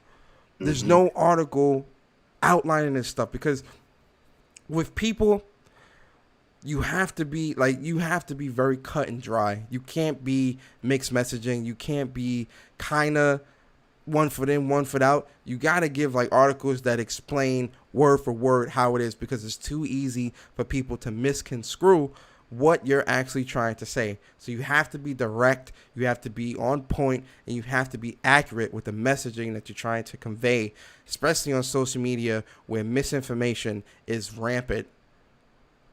So PlayStation, this is an L, man. Fix it. Yeah, man. Like you said earlier too. You're 100% right. Like, now, when, like, say you do have that article come out, and you do have the information, like, oh yeah, Keena's going to come out here. Keena's going to come. This game is going to come out here. Now people's going to be skeptical. People's going to be like, you sure? Yep. You're positive about that? You know, regardless of if it's good news or not, because now you made the mistake already. Similar to like what with Demon Souls, right? Yeah. When Demon Souls, the first trailer came out, was like the whole on other platforms, you know, kind of like people was thinking that it's going to be a console launch exclusive, right? It's not going to be a PS5 exclusive. Oh, it's coming to PS4, it's coming to PC and all that stuff. And when they came out and corrected the information, said, no, this is a PlayStation 5 exclusive, what happened? People was like, oh, no, I'm not believing you. You know, I don't believe anything you say. It's gonna come to PC or whatever console sooner or later. I'm pretty sure if I don't believe you, PlayStation. Same thing's gonna happen here, man. Cast that When they come out with that article to show the release dates, you're gonna be like, is it really? And if they come out with that article and one of those games get delayed, we'll see what happens. Hey, yo, that's a fact, though. I agree with David, though. I agree with David, man. But you know, it's the funny thing. I think somebody from that camp in that marketing team, PlayStation hired them. You know, I don't know. Yo, there's too much mistakes going on here. This is unlikely. Yo, we was praising PlayStation 4 throughout the whole entire gen when it came to marketing. They were honest. They was transparent. They was clear. PlayStation 5, they're on a rocky start, man. I'm gonna keep it a buck, man. They're on a rocky start when it came to company marketing. Yeah, we don't know what the hell's going on with PS5. Let's keep it moving though. So, Resident Evil, man, and Bari, I know you said you had beat Resident Evil 3 on Inferno this week. Listen, I'm not even a Resident Evil fan like that. You know what I mean? You pretty much use your bolt cutters to get like the shotgun. Shotgun when it first started out is kind of whack. But you get the upgrades, like, you know, getting all the collectibles and all that stuff. Get that upgrade. With that junk upgrade, yo, you feel like you're a boss. Like, what? Zombie. Bam. You know what I mean? That's the horror games I like to play. Also, you can sign up for a closed beta test to celebrate the 20th anniversary of Resident Evil on PlayStation 4 and Xbox. It's gonna be online? Let's click this. We'll see what's up. Register for the beta test celebration of 20th anniversary. The closed beta test will be on PS4 and Xbox One. For more details for this game will be revealed during the Resident Evil showcase on January 21st. So they're going to reveal. So you can sign up for the beta test now, but they'll reveal what the beta test is during the showcase. Wow. So yeah. That's fun. I don't think it's gonna be a demo. He's saying pretty much it's a beta test. Yeah, it's a beta test. So I'm not sure. I guess that's quote unquote demo. I don't know, man. It might be a demo. We'll see. It did say it said both platforms, right? Yeah. Well, no, it's PS4 and Xbox One, so not on next gen cap. Oh, so it's not gonna be 8. It might be. I don't know. Nah, cause 8 not coming to the other platform. Is it coming to the other platform? They kind of left the door open with that. They said no at first, but then they I remember they had said in an interview last year that, you know, it's not ruled out. It's like, come on, man. Like that's that messaging shit that I don't like, man. So I don't know. We'll see. But let's get to the juicy, the meat and potatoes. Pause. Returnal. Which Bari is gonna go in here, which I'm excited about. Y'all should be too. So let me set it up, Bari, before I give you the floor. So Returnal, man. Listen, this is a game I'm really excited about. Housemarque. It's coming to it's being made by Housemarque. It's coming out March 19th, 2021. And the information that we got this week was about the combat details, upgradable weapons, otherworldly tools, and risky buffs. They really gave us a lot of good information here. So in the article, it talks about some of the different weapons and how the weapon firing modes are. So with the weapons, there's 10 different weapons. Let me get the right information. I don't want to. The weapons that they showed. Yeah, the weapons that they showed, and there's going to be every weapon in the game is going to have an alternate firing mode. So, for example, if a gun is just shooting regular bullets, you hold the trigger down halfway, and it'll shoot, you know, that gun's regular ammo, however it's supposed to shoot. But then if you hold the trigger down all the way, it's going to be an alternate firing mode where it can shoot electrical blast or shoot out tentacles or shoot out acidic pools and things like that. You know, so alternate firing modes. It's going to have different types of things that you can level up on the guns to give it better attributes. So yeah, it's going to have with 10 base weapons with more than 90 weapon traits, each with 3 levels and 10 alt fires. There are numerous weapon combinations that you could test out on your journey. While new weapons drops are frequent, Celine can only hold one weapon at a time, so your choice is important. Different challenges and enemies will also require different strategies to overcome, so you'll need to be constantly adapting and experimenting with different weapons and developing your skills to survive on a hostile planet, of Atropos. Another thing is also the progression and how progression works in the game. So for Celine, death is no escape. Each death sends Celine to the start of the time loop, just moments before crashing on the planet. Most abilities and items collected on your previous cycle will be lost, but not all of them. Some persist across sessions, so you'll make progress every cycle. One of these persisting elements is the mysterious Sithonos, an alien device that generates a random item at the beginning of each cycle. This otherworldly device is tracking your performance, and when enough progress is accumulated, you will be rewarded with a brand new item for immediate use, which will also be permanently added to the pool of available loot from the point on, as well. Right. Some of the other ones that stood out in the trailer is so you have parasites. Yeah, the spitball was nice. Parasites. So the parasites is a high risk, high reward type of attachment. And a parasite is pretty much what it is. It's this alien parasite on the planet that sticks to the host body, which is you, Celine. And it gives you a good ability, but it also gives you a negative. So one of the examples that we'll see in the trailer, and I'll play it in a second, is the parasite that jumps on Celine. It gives her the ability to where whenever she gets kills, it gives her life back. But then whenever she does kill somebody while using this parasite, it generates, when they die, it generates these acidic pools. So if there's a ton of enemies and you're killing all these enemies with this parasite on you, it's going to be acidic pools that's going to damage you all over the place, which means you're going to have to be jumping a lot. And like I said, there's also different guns and different like attachments and things like that that you can use with the guns, but then there's also different items like the shield vial where it's a one-time use and you activate it on your suit and it gives you the shield that mitigates one hit. So one hit won't take damage. Then like they got a sword that takes down barriers, and it's all these different things. The trailer in this article really gives you a lot of good information. And I'm gonna play the trailer while Bari give us his thoughts. So Bari, I know you read the article, and I'm sure you saw the trailer and things like that as well. What are your thoughts, man? Yeah, first of all, man, to address the chat, I don't know where people saying that they think 8 is exclusive. I don't think nobody said that here. I said that I thought 8 was exclusive to PS5 and Xbox Series X, like that next gen platforms. When I see PS4 and Xbox One, that's why I'm like, why is it on the other platform?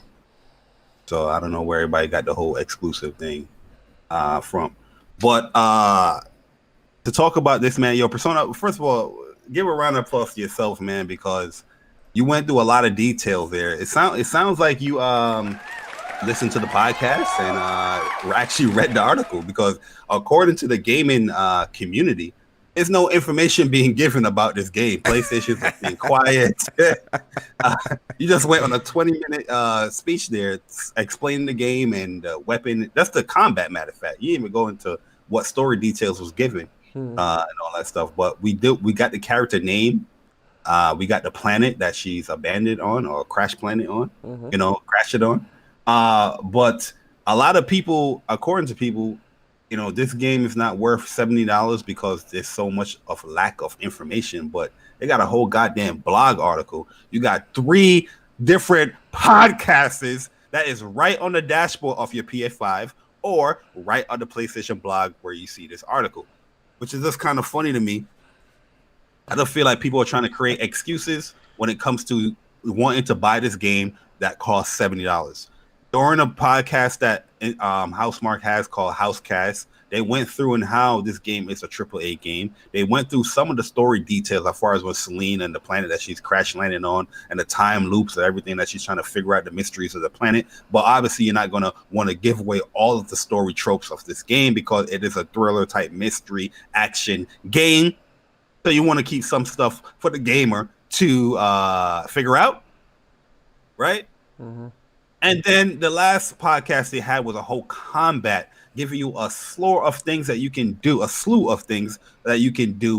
far as Celine and the artillery that she's going to have, guns, swords, parasites that she can use to combat the strange, inhabitants of this world, right? But for some strange reason, I'm still hearing people say they don't know what the hell's going on in this game. Why does it cost $70? This is Housemarque. They've created Resogun. They explain all this stuff here for multiple weeks now that this is their first go at a full AAA game, story developed game, action game, that still keeps it tried and true to what Housemarque delivered when it comes to action combat.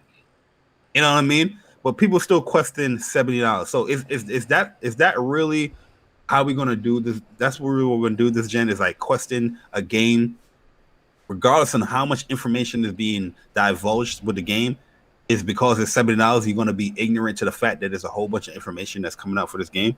And I mean, that's what's pissing me off about this gaming community. That people is being willfully ignorant when it comes to video games. I don't know how people can. You got 26 podcasts that you do a week, but for some strange reason, you don't see the information when it comes to Housemarque. The only thing you know is the game costs $70. Yeah.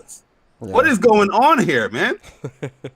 Persona just did a whole freaking blog article that was long as hell, just explaining the combat portions of the little bit of information that we got for the combat. And if you consider that a little bit of information, then hey, but they said there's gonna be more stuff to do and more weapons and more parasites and more other things that you're gonna have. But they explain all of that plus more with the podcasts that they have. 3 episodes. But you're still questioning about information about this game. You don't know what's going on. They don't. What's the protagonist's name? They already said the protagonist's name like in episode 2 of the Housecast, and we already knew her name was Celine. Mm-hmm. You know what I mean? If you go on the internet is such a beautiful thing at times, right? The gift and the curse, where if you wanted information about this game, you can simply go to PlayStation.com and go to the game Returnal. After crashing on a shape-shifting world, Celine must search through the barren landscape of an ancient civilization for her escape. Isolated and alone, she finds herself fighting tooth and nail for survival. Again and again, she defeated, forced to restart her journey every time she dies. That's the synopsis of the game, but people just don't know what is going on. What are we doing in the game? Who was the character? Just by looking up the game on freaking PlayStation Store, Persona, just on PlayStation Store. Yeah, you know what I mean. I'm gonna put it right here. That's where you can post it up. That the same people on the internet don't know what is going on with this game. And then my man Persona just did the whole blog article explaining the whole combat and what you're gonna be, pretty much what you're gonna be using to fight off, the aliens in this world. Well, not aliens. We don't call them aliens, but the enemies in the world. I just don't get it, man. But overall, to go on with the stuff that you did say, I know I went a little tangent there. No, listen, I love it. Go off of what you did say. This game it piqued my interest from the first time I saw it, but now even more, especially after the third podcast and the blog article, this is down my alley. The movement of the game is down my alley. The roguelike stuff is definitely going to be something that I'm going to look forward to. Not like look forward to, but I'm intrigued about, because roguelike games is hit or miss sometimes with me. Yeah. But I never played a roguelike game like this before. Most roguelike games have for me been like 2D, pixelated type game. You know what I mean? But this is like a full AAA type game, and the combat I know is going to be great because Housemarque. I love how their combat design is. Yeah. Story wise, I like thrillers. I like mystery, so that's going to keep me intrigued as well. And yeah, man, the game must look good. The game look really polished from what we've seen. Just looking at the trailers and stuff like that. Yeah, Celine, she doesn't look like she's gonna be an interesting character because she's not like the typical woman type character, the beautiful looking woman that probably has some scars or some wear and tear on her. She does look like a professor that just came out of Yale or something, right? At the end of the day, it's still going to treat. I think she's like she's like Transformers, right? More than meets the eye. I feel like. Yeah. So I'm intrigued to play this game, man. I'm very interested. I like what they're saying about the combat. I like the guns that we saw with the different type of artillery that she's going to have. Yeah. This game is right here. This is down my alley, man. I can't wait to play. Already pre-ordered the special edition, which is not $70. For those penny pinchers out there, it was $80. I have no regrets, man. I'm ready for it. I don't have no regrets. I've had the special edition pre-order since the Game Awards. So yep, March 18th, man. We in there. Shock stream. This gun look fire as well, man. I'm in there, man. Hopefully they got like a cryo gun in here too, man. Be my ice stuff. One of the things I wanna speak on is something that you mentioned is people that do podcasts and don't know this information. It's weird. It's guys and girls, y'all know I'm real big on misinformation. I do not like misinformation, and part of the problem is, people speaking from feelings and not really from a place of facts. We like to give the facts and then give our thoughts. That's how it should be in the real world. But people trying to remain oblivious about this game or purposefully ignorant to it just to keep themselves angry or to push an agenda of why games shouldn't be $70 is really disingenuous. It's disingenuous to the viewer, to the audience, and it's really disingenuous to yourself because you're missing out. You potentially are missing out on a game that you might love, right? If I was to go into something like this saying, oh, $70 for a game isn't good, or even 60, right? You know how many games I would not have played, or new IPs that I took a chance on and ended up loving. Immortal Phoenix is the perfect example. I asked Bari, I was like, yo, this game looks trash. I'm not, no, right? But I really looked at it. I really sat down. I was like, you know what? It looks interesting because I saw the combat and things like that. Because the gameplay they did show didn't look that interesting. And when I saw the combat and thing, I was like, okay, let me try this. I want to give it a try. It ends up being one of my favorite games of 2020. The problem is that a lot of people in the game community are purposefully being disingenuous to their audiences and being disingenuous on social media for an agenda.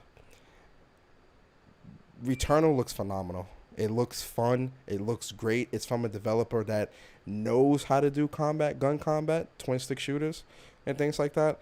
So I believe that this game is in good hands just based off the track record. And you guys know I like to go off the history. I like to go off the tangible. We have to look at the track record, right? They are known for making some really great games. And the fact that they're stepping out of their comfort zone and building something on a larger scale, but still trying to maintain that housemarque feel, is phenomenal. And then again, information is out there for free, right? Read the articles, guys. The articles and the videos and things like that give you really good information, right? Especially y'all that do podcasts. Read the articles before you do before you do some of these podcasts, because I've seen a couple where I see what Bari's talking about, because I've seen it for myself where it's like, oh, bro, legit. I don't I don't really know much about the game, and it's like you're on a podcast speaking to people and you're not prepared. That's disingenuous to the audience. Why is this game going to cost $70? Like they're house smart. Why would it cost? We don't even know nothing about the game or story. Why? I'm like, yo, they had 3 podcasts. There's a whole articles about this game. Like, yo, they don't even give you this. Like I said, this game is a mystery type thriller game. You're not going to get like the whole story detail laid out to you. You know what I mean? Before the game came out, they want you to figure that stuff out. but you do have a concept of where the story is going or what you're gonna be expecting because of the details that they're giving you about the story. You know what I mean? There's people to this day that don't even know the character name in the game, bro. And this name was already been given out weeks ago. You know what I mean? So sad. it's crazy. It's really Yo, sad. I'm not. I tell you no lies, bro. I'm not making none of this up. None of it up. Yeah. Trust me. But let's move on. So Bari took the floor on that one. I'm gonna take the floor on this next one.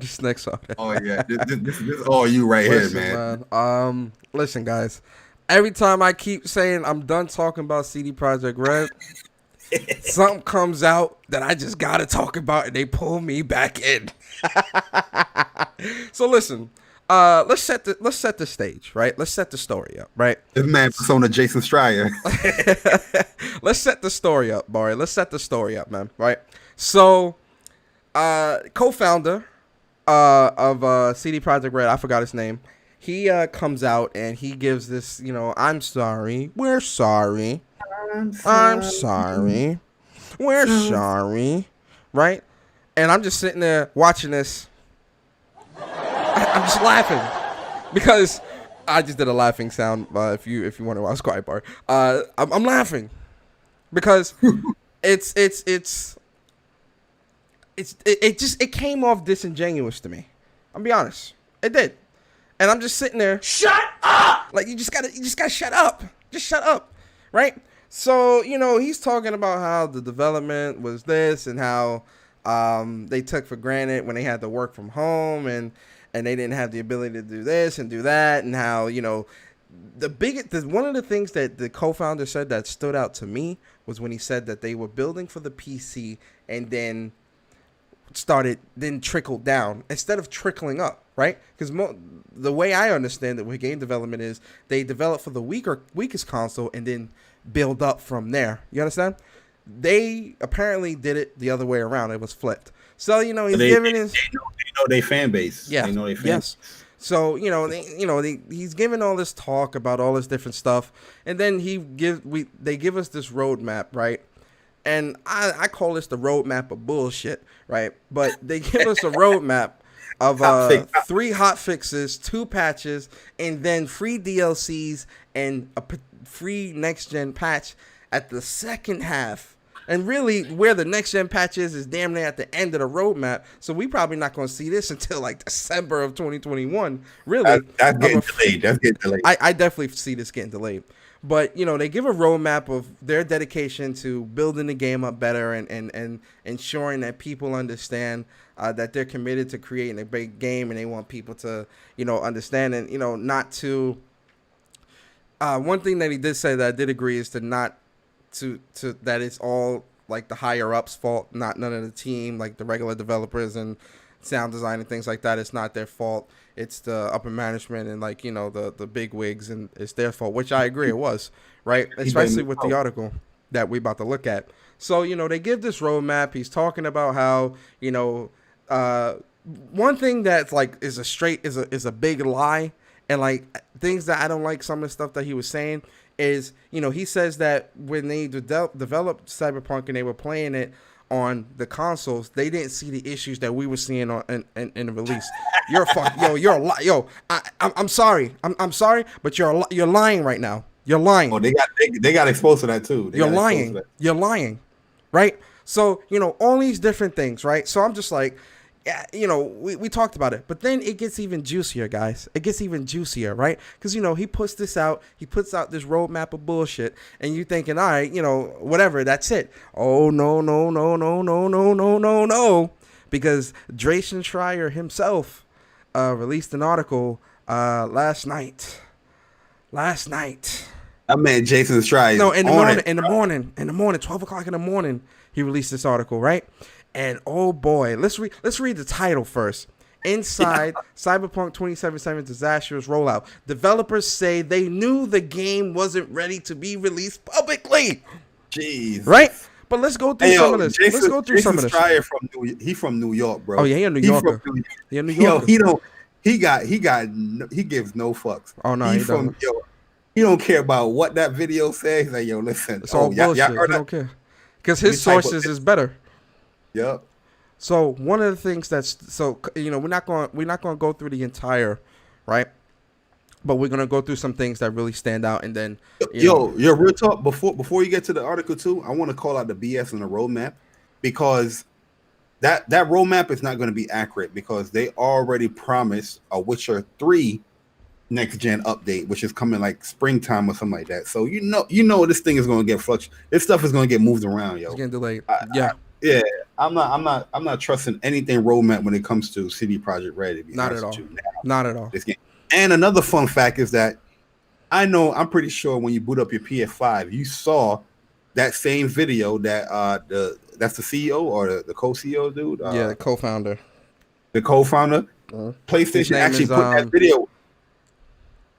PlayStation actually put that video up on the Explore area on the PlayStation 5. Go and see, it's on there. Cause I was like, how they have the video there but the game not in the store? Marcin. Yeah, his name is Marcin Iwinski.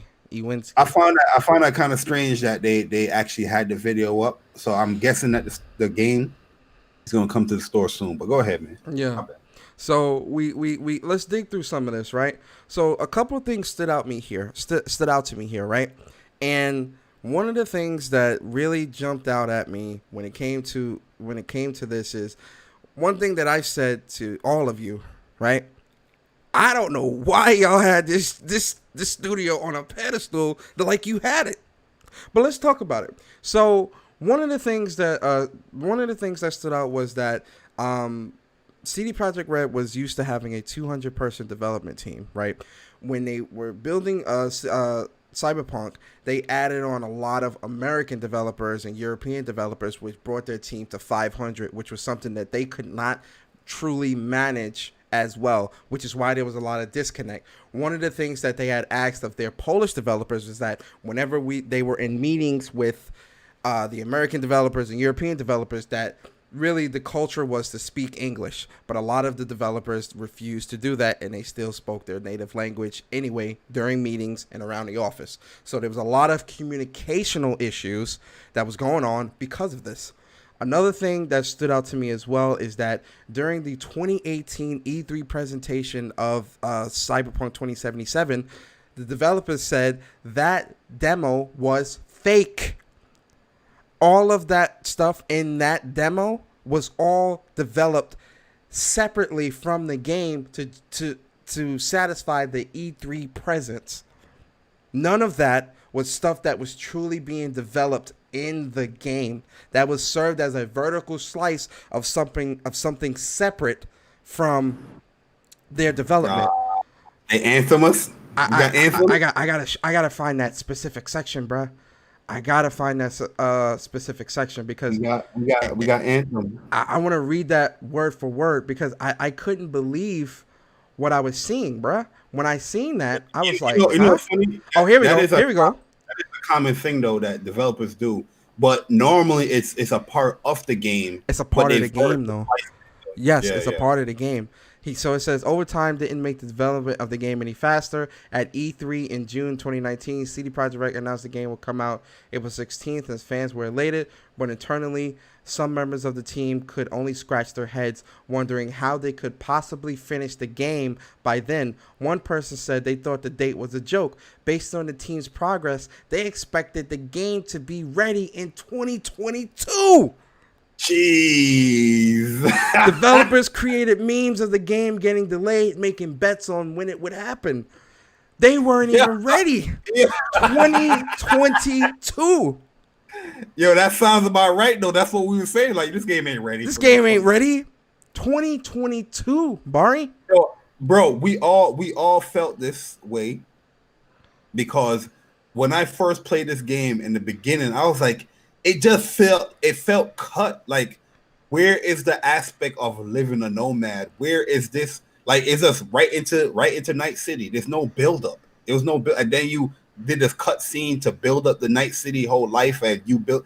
It was it felt rushed. Like that was something that was the last minute just to alleviate some of the development hell. Here we go, Bari. Here we go. Here go to juicy. That was juicy. This is This is juicy. So much of CD Projekt Red's focus, according to several people who worked on Cyberpunk 2077, was on impressing the outside world. A slice of gameplay was showcased at E3, the industry's main trade event in 2018. It showed the main character embarking on a mission, giving players a grand tour of the seedy, crime-ridden Night City. Right? Fans and journalists were wowed by Cyberpunk 2077's ambition and scale. What they didn't know was that the demo was almost entirely fake. CD Projekt Red hadn't yet finalized and coded the underlying gameplay systems, which is why so many features such as car ambushes were missing from the final product. Developers said they felt like the demo was a waste of months that should have gone towards making the game. Employees were working long hours, even though Iwinski told staff that overtime wouldn't be mandatory on CD Projekt Red. More than a dozen workers said they felt pressure to put blah blah whatever. Iwinski, man, yo, this man is Bruh. This is worse than Anthem, bro. This is worse than Anthem. This is way worse than Anthem, bruh. Jesus. Entirely fake. That whole joint that we saw, that whole 48 minutes of gameplay, that was all bullshit. Because none of that is even in the PC version of the game. And it's weird that you actually had developers developing that demo when, yeah, you're right. That some of the stuff should have been, used for development time towards the game rather than trying to make this lie, this facade that this game is like this, because it's not. Real talk. Like, I couldn't, man. I couldn't with that game, bro. I'm sorry, man. This is sad, man. As much as a fan I am of The Witcher 3, it's sad that just reading this is horrible, man. It's hard. I would never put my trust in CD Projekt Red ever again, bro. Ever again.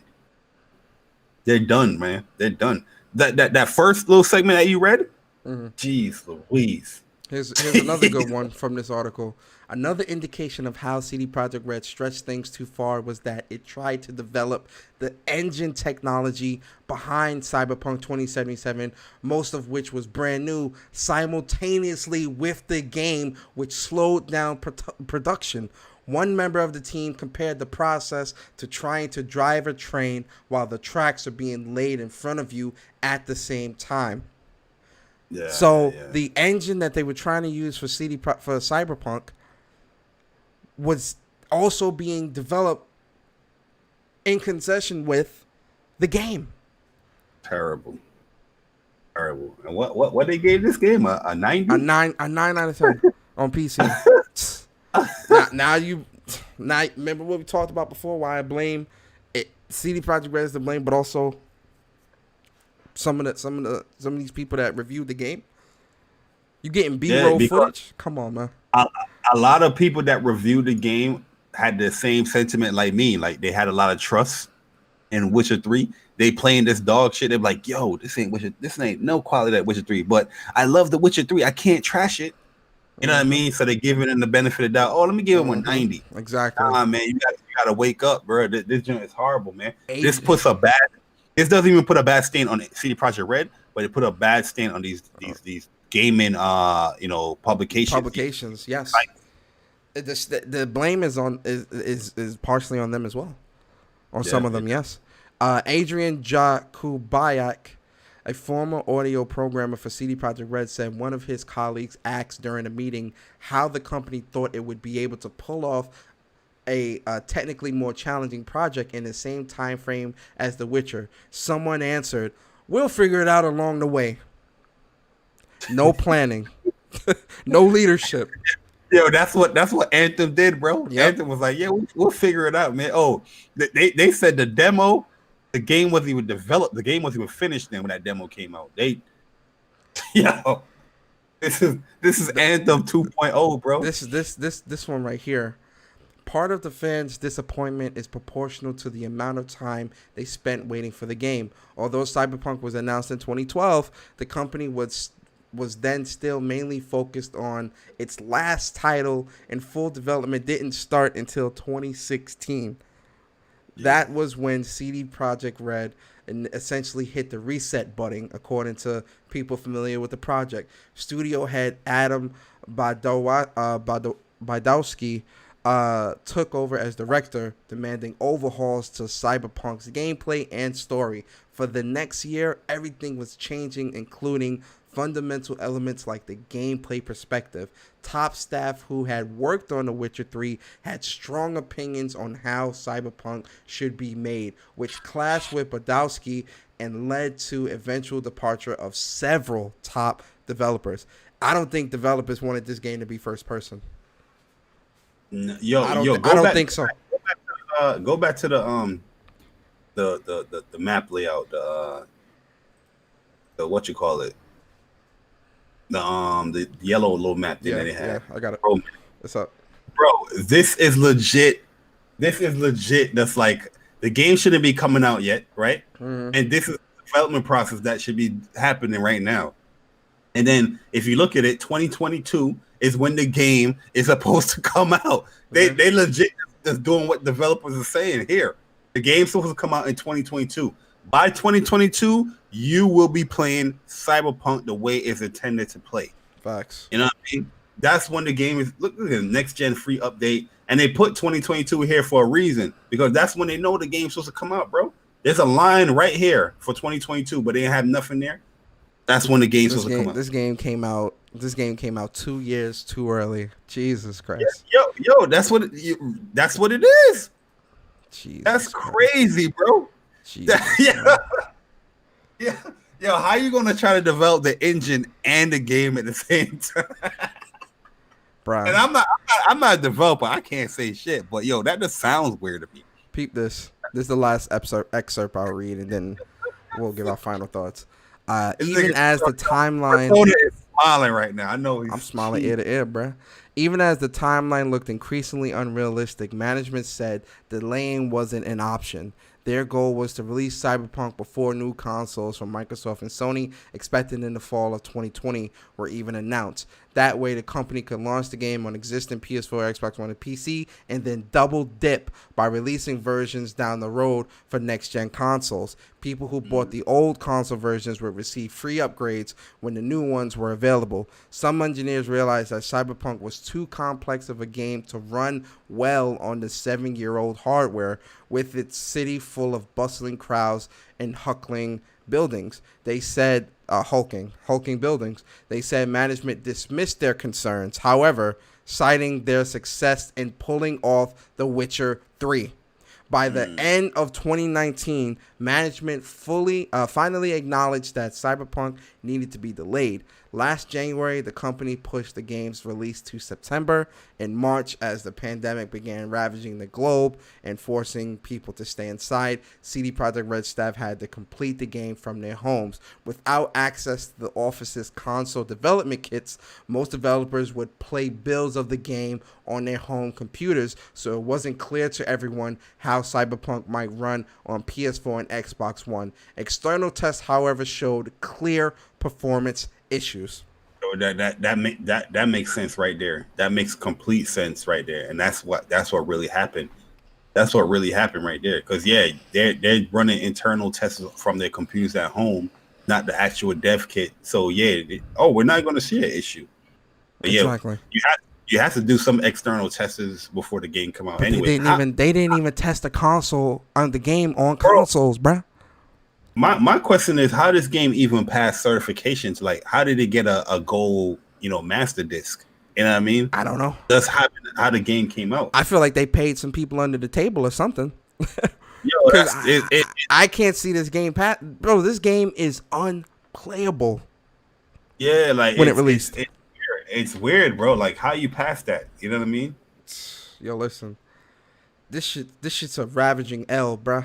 Across the board. And what if COVID didn't play a part in this? Do you think they would have the game ready? Nope. No. Because the development and management and all that stuff, this shit was a problem since 2012, 2016. This shit was always a problem. And this is why I said, yo, listen, Bari, remember when I was talking about this before when I said these these developers are I made two. Cool, you cool. these developers are they're like riding off that Witcher 3 high, because Witcher 1 and 2 was not, it was known, but it wasn't like mainstream like how Witcher 3 was. Witcher 3 was their true success. And they were riding off that high, and they got big headed, and it was like, oh, we the shit now. So we, we can do what we want because the whole community beloved us. And that's how they were thinking because of all of the other articles that were coming out when they were saying, oh, we respect your money. We're not a developer that's going to do microtransactions. Oh, wait, we are going to do microtransactions in our multiplayer game. Oh, yeah, we don't do crunch. Oh, but you've been doing crunch since 2012 or prior to that or since your inception. All this stuff when they were coming out talking all this bullshit about how, we care about you. We care about the game and we're your best friends and all this bullshit. I knew that I knew this company, I knew these developers, I knew management was thinking that they couldn't be touched. I just knew.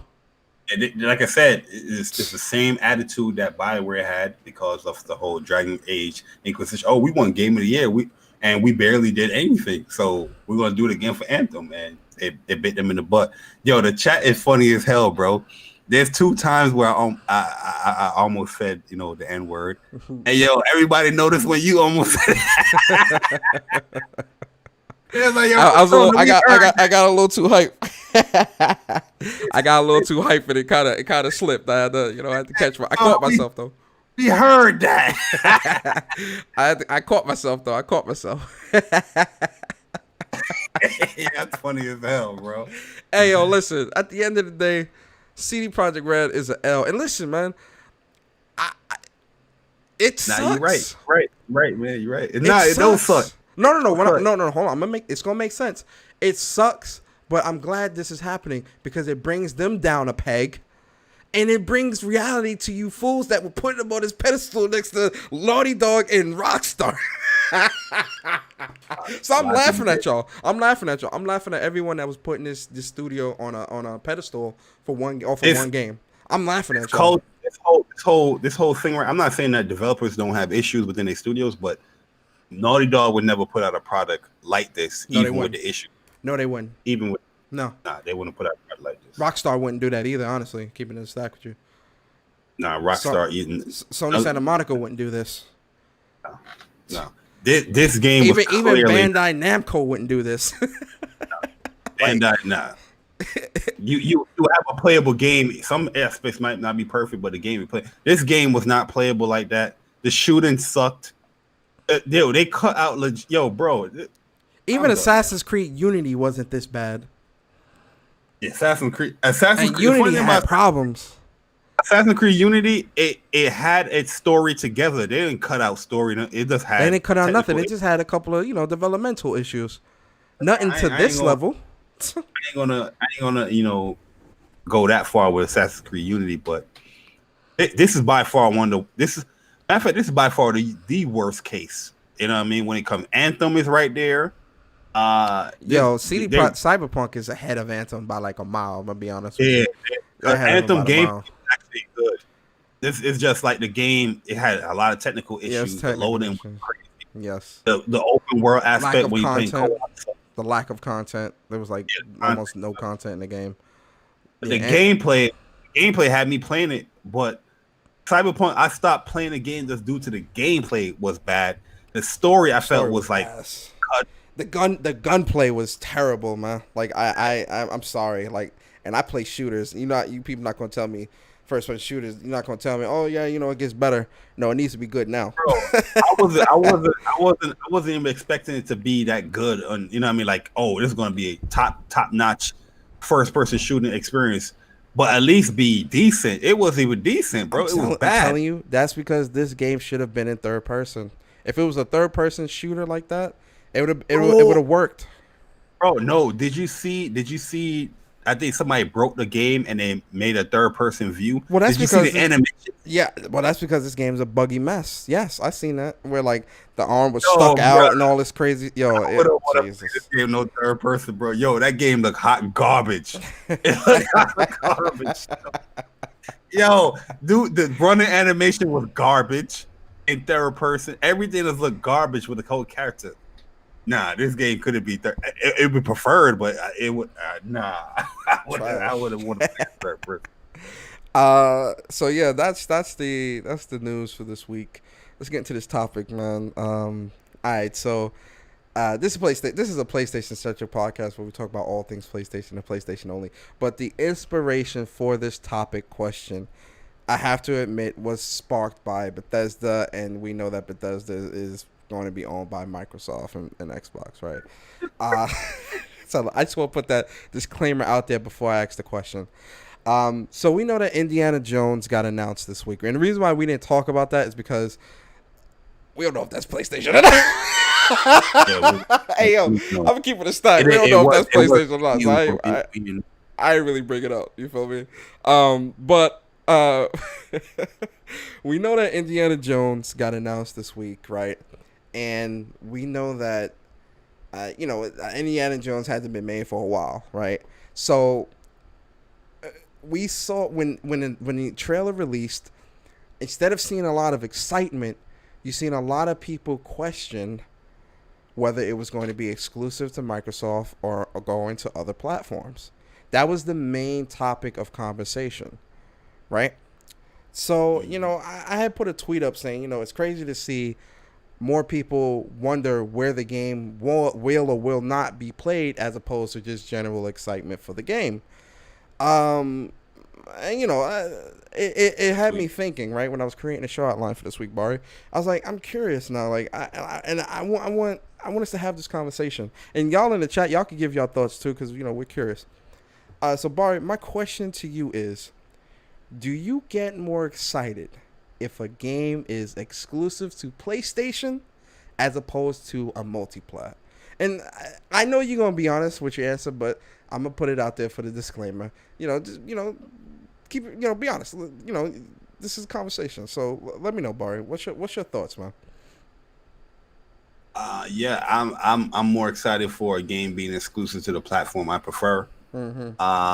But there's also multiplats that I thoroughly enjoy. Like Call of Duty typically was like my game where I just thoroughly just enjoy and play, regardless of what platform it's coming out for. But the reason why exclusivity excites me, especially for the platform I like, is that you can take full advantage of the platform that I like. You know what I mean? So if there's something cool that PlayStation is doing, the game being exclusive, they're going to take full advantage of that feature or something like that, right? So that's where the excitement for me really comes from. But if a game is multiplat, regardless if it looks good or not, I'm gonna play it. You know what I mean? Or regardless if it's on the platform or not if it looks good or not. If it looks good, I'm going to play it. You know what I mean? But I will say that exclusive games does tickle my fancies much more than a multiplat, and that's just the truth of it, man. Because like I said, I'm under the mindset that if the game is exclusive, it's going to take full advantage of the platform rather than developing for multiple platforms where it could be hiccups here or there, or the version that you are playing for could get short-sighted. People aren't perfect, developers aren't perfect, things will happen. Where one version, yeah, you know what I mean. One version will run better than the other version. So, and the preferred platform you play, hopefully you don't want the short-handed version. So, but exclusives, you ain't gotta worry about that. It's only on that platform. So that's what gets me excited, man. But yeah, I see exactly what you're talking about too, because more people were worried about, is this going to be Microsoft exclusive game rather than an Indiana Jones game got announced, which is cool. Yeah. But I ain't gonna go into that. I ain't gonna. That's a speak from the heart style show. Yeah, I already spoke about my thoughts on the game. Yes, you did. Why certain things with that, but overall, exclusive or not, if the game is exclusive or not, it's still good that a new action adventure game got announced. Yes. And Indiana Jones is a popular movie franchise. I love Indian. I have every single Indiana Jones movie. Yeah. So yeah, I'm excited for it, man. Yeah. I'm excited to see how people get excited for it. And if it's on the platform I prefer, then I'm excited for it. You know what I mean? Yeah, I think I think you pretty much said a lot of what I was gonna say. There's a lot of third party games, multiplayer games that I'm just excited for as opposed to it being an exclusive. Like if it was an exclusive, just because of what game it is. You get what I'm saying? So I think it differs, right? But yeah, I definitely get excited when a game is exclusive because everything you said is pretty much on the nail. But I won't dismiss a game that's not exclusive. You get what I'm saying? There's a lot of people in the community that'll dismiss games that aren't exclusive, and that's never been me. And I'll play everything if I could, but I do prefer. And we had this conversation. We kind of touched on this conversation last week, but I do prefer for developers to do business with PlayStation, because you know that when a developer is doing business with PlayStation, you're going to get top quality, right? Square's been doing business with PlayStation for decades, and just look, right? A lot of those games are just so on point. Bluepoint doing business with PlayStation, and look at what we're getting, right? Housemarque doing business with PlayStation, because contrary to popular belief, Housemarque and Bluepoint aren't studios that PlayStation own yet. I hope they own them soon. Like, they haven't acquired them. They always put them at first party though. They do, but legally they're not in that family. They're still independent. They're still independent, but they do a lot of their business with PlayStation, and they create phenomenal games, and they push. And it's like I said last week. I think PlayStation put a lot of these developers to the test, and with Housemarque, look at how their growth is. Look at the faith that PlayStation is putting in Housemarque to create a AAA, Metroidvania, if you will, style game, like Bullet Hell. I meant to say Bullet Hell style game, AAA. Look at the quality. Look at what you're getting. And this is what you're getting with PlayStation. So when business is done with PlayStation, I get excited. And then obviously PlayStation got the best exclusives and really the best games coming out. So, I'm excited. But I don't dismiss third party. I don't dismiss multiplats. I don't dismiss those games because there's a lot of great games that I can't wait to play that are multiplat. Scarlet Nexus, the Werewolf game, I pre-ordered that. I really am excited to play that. It's a ton of games. So yeah. That was my topic question. And it's in terms of Indiana Jones, I think everybody's the same though, man. When it comes to people get more excited for exclusives, because especially when we watch these E3 shows. I remember watching E3s and I look at a lot of people's reactions. They're like, was it exclusive? Was it, everybody's question. We could go back to one that we was watching. I remember we was watching Final Fantasy 16 and we saw a PS5, and I remember you was like, "Oh!" I knew. I'm like, "Yo, yeah, man, you take full advantage of the platform. It's not like it's PC, PS5. It's PS5. That's it. You know what I mean? So, facts. Yeah, that stuff get me excited, man. And I think it does for everybody. A lot of people won't admit it because they want to be the fake neutral ass game. They won't admit it, but they'll worry about where the game can or can't be played. That's where my criticism for a lot of the community comes from. They hate exclusives, but they care where the game can and cannot be played. Right? Like there's no excitement. It's just, oh, can it not be played here? Okay, good. Can it be played here? Good. It's like, where's just the excitement for the game? Like, are you excited for the game? Coming to my PC that I just paid for $30.90 $1,500. $1,500. Obviously people gonna wanna play that game on their PC, so they take full advantage of that graphic card it is. But yeah, exclusives definitely gonna get you more excited, man. Facts. But I'm not dismissing no dismissing of the multiplat. But man, listen, that was the show. Really good show, man. Really, really, really good show. Shout out to the 3-day weekend. I'm excited. Yes, sir. I'm Yo, excited, it's man. funny too. I forgot. Yo, I feel bad, man. Take my black card because I totally forgot because we was in a meeting, a couple of meetings yesterday. And it's like, all right, guys, see everybody on Tuesday. I'm like, Tuesday. I was like, what? Is everybody on vacation? And no, it's MLK. I was like, oh, you know, I Hey, played it off. Like, I was joking with y'all. I was joking I was with just y'all. joking. You know, don't take my black card. Yeah, man. This is a really good show, man. I hope you guys enjoyed it, man. We're gonna get into these outros. Bari, man, give us your outro. Let the people know what's coming. Yes, sir, man. Yo, I have a video coming. I think I'm gonna do it tomorrow morning, where I'm gonna be talking. It's gonna be a speak from the heart. It's gonna be a speak from the heart. But I have two videos that I want to do. One of them I wanted to really do for a long time is why I stopped playing Call of Duty stream. Where I'm Oh, gonna that's gonna be a good one. yeah, I'm gonna highlight all the detail points of what makes Call of Duty Let's Go on this downfall for me, personally. Um, and that's due to the fact that it's a 3-day weekend. I might do a speak from the heart as well because I was planning to do that stream for the longest. Why I stopped playing Call of Duty for like 2 weeks now, but I haven't done it. Yeah. So there's another article that came out. You know, shout out to Microsoft for that article. Oh, you I'm just talking like, about yeah. that? I know what you talking about. I'm like, yo, I gotta speak Oh on my this, bro. god, that But 2021 list is weak. so it had to be said, bro. It had to be said. Yeah. But I'm pretty sure people would tune into that more than to hear my thoughts on why I stopped playing Call of Duty. But I'm still doing both anyway. Facts. But yeah, that's pretty much it though, man. You know, that I'm gonna be doing for as far as the YouTube channel. But yo, great episode today, man. A lot of news that came out this week, man. PlayStation's never really dry when you can always talk about gaming and stuff like that. Facts. But yo, appreciate everybody that joined and watched the stream live. Hit the like button, share it out. And like I said, like Persona said earlier in the beginning of the podcast, we're trying to get to 1K subscribers.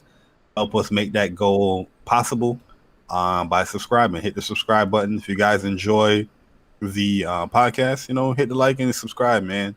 Let people know that PlayStation, Adult PlayStation podcast is out here, man, every Saturday, 11 a.m. But yeah, I'm out of here, guys. Enjoy the rest of your weekend. Deuces. Yeah, man, it's good to do the podcast with Bari, man. Shout out to my boy Bari. For you guys, man, appreciate all of you for coming through, man. Round of applause for the people in the chat, man. Just gotta give y'all that round of applause, man. Shout out to y'all, man. We really appreciate y'all support. And like Bari said, and like I said in the beginning of the show, we gonna say it all the time. We try to get to 1,000, right? It's 2021. It's the beginning of the year. We trying to get to 1K. You know, definitely help us get to 1K, guys. It will the show will definitely grow and become so much better. So definitely help us get to 1K. It's appreciated. Share the stream, like the stream, comment if you comment and all that good stuff. And for me, what I got coming to the channel, I'm about to start back up the interviews. I miss doing them, so we're gonna be doing these interviews again. I'm trying to see if I could get some people on and do like one per like every other week or once a month to do an interview. Then obviously when Persona speaks, if some good news comes out this week coming up that kind of gets me in that mood, there will be a When Persona Speaks coming through. But that's really it, man. I've been chilling, man. I'm watching a lot of movies and catching up on anime this week. There's a few movies I want to watch. Catch up on that Attack on Titan, bro. I know you say you don't like Attack on Titan. Listen, I was there with you, Persona. At first, when I watched season 1, I was like, "Yo, this show, I'm not really feeling it." I rewatched it. Mm-hmm. I love season 1. Season 2, love. Season 3, love. Season 4, Persona. Well, my god! They got Batman on HBO Max, Batman animated series. So I'm about to rewatch that. Watch that many times. Oh yeah. Listen, trust me when I say this, bro. Watch Attack on Titan. I'll watch it. It is probably one of the best animes out. It's an amazing show.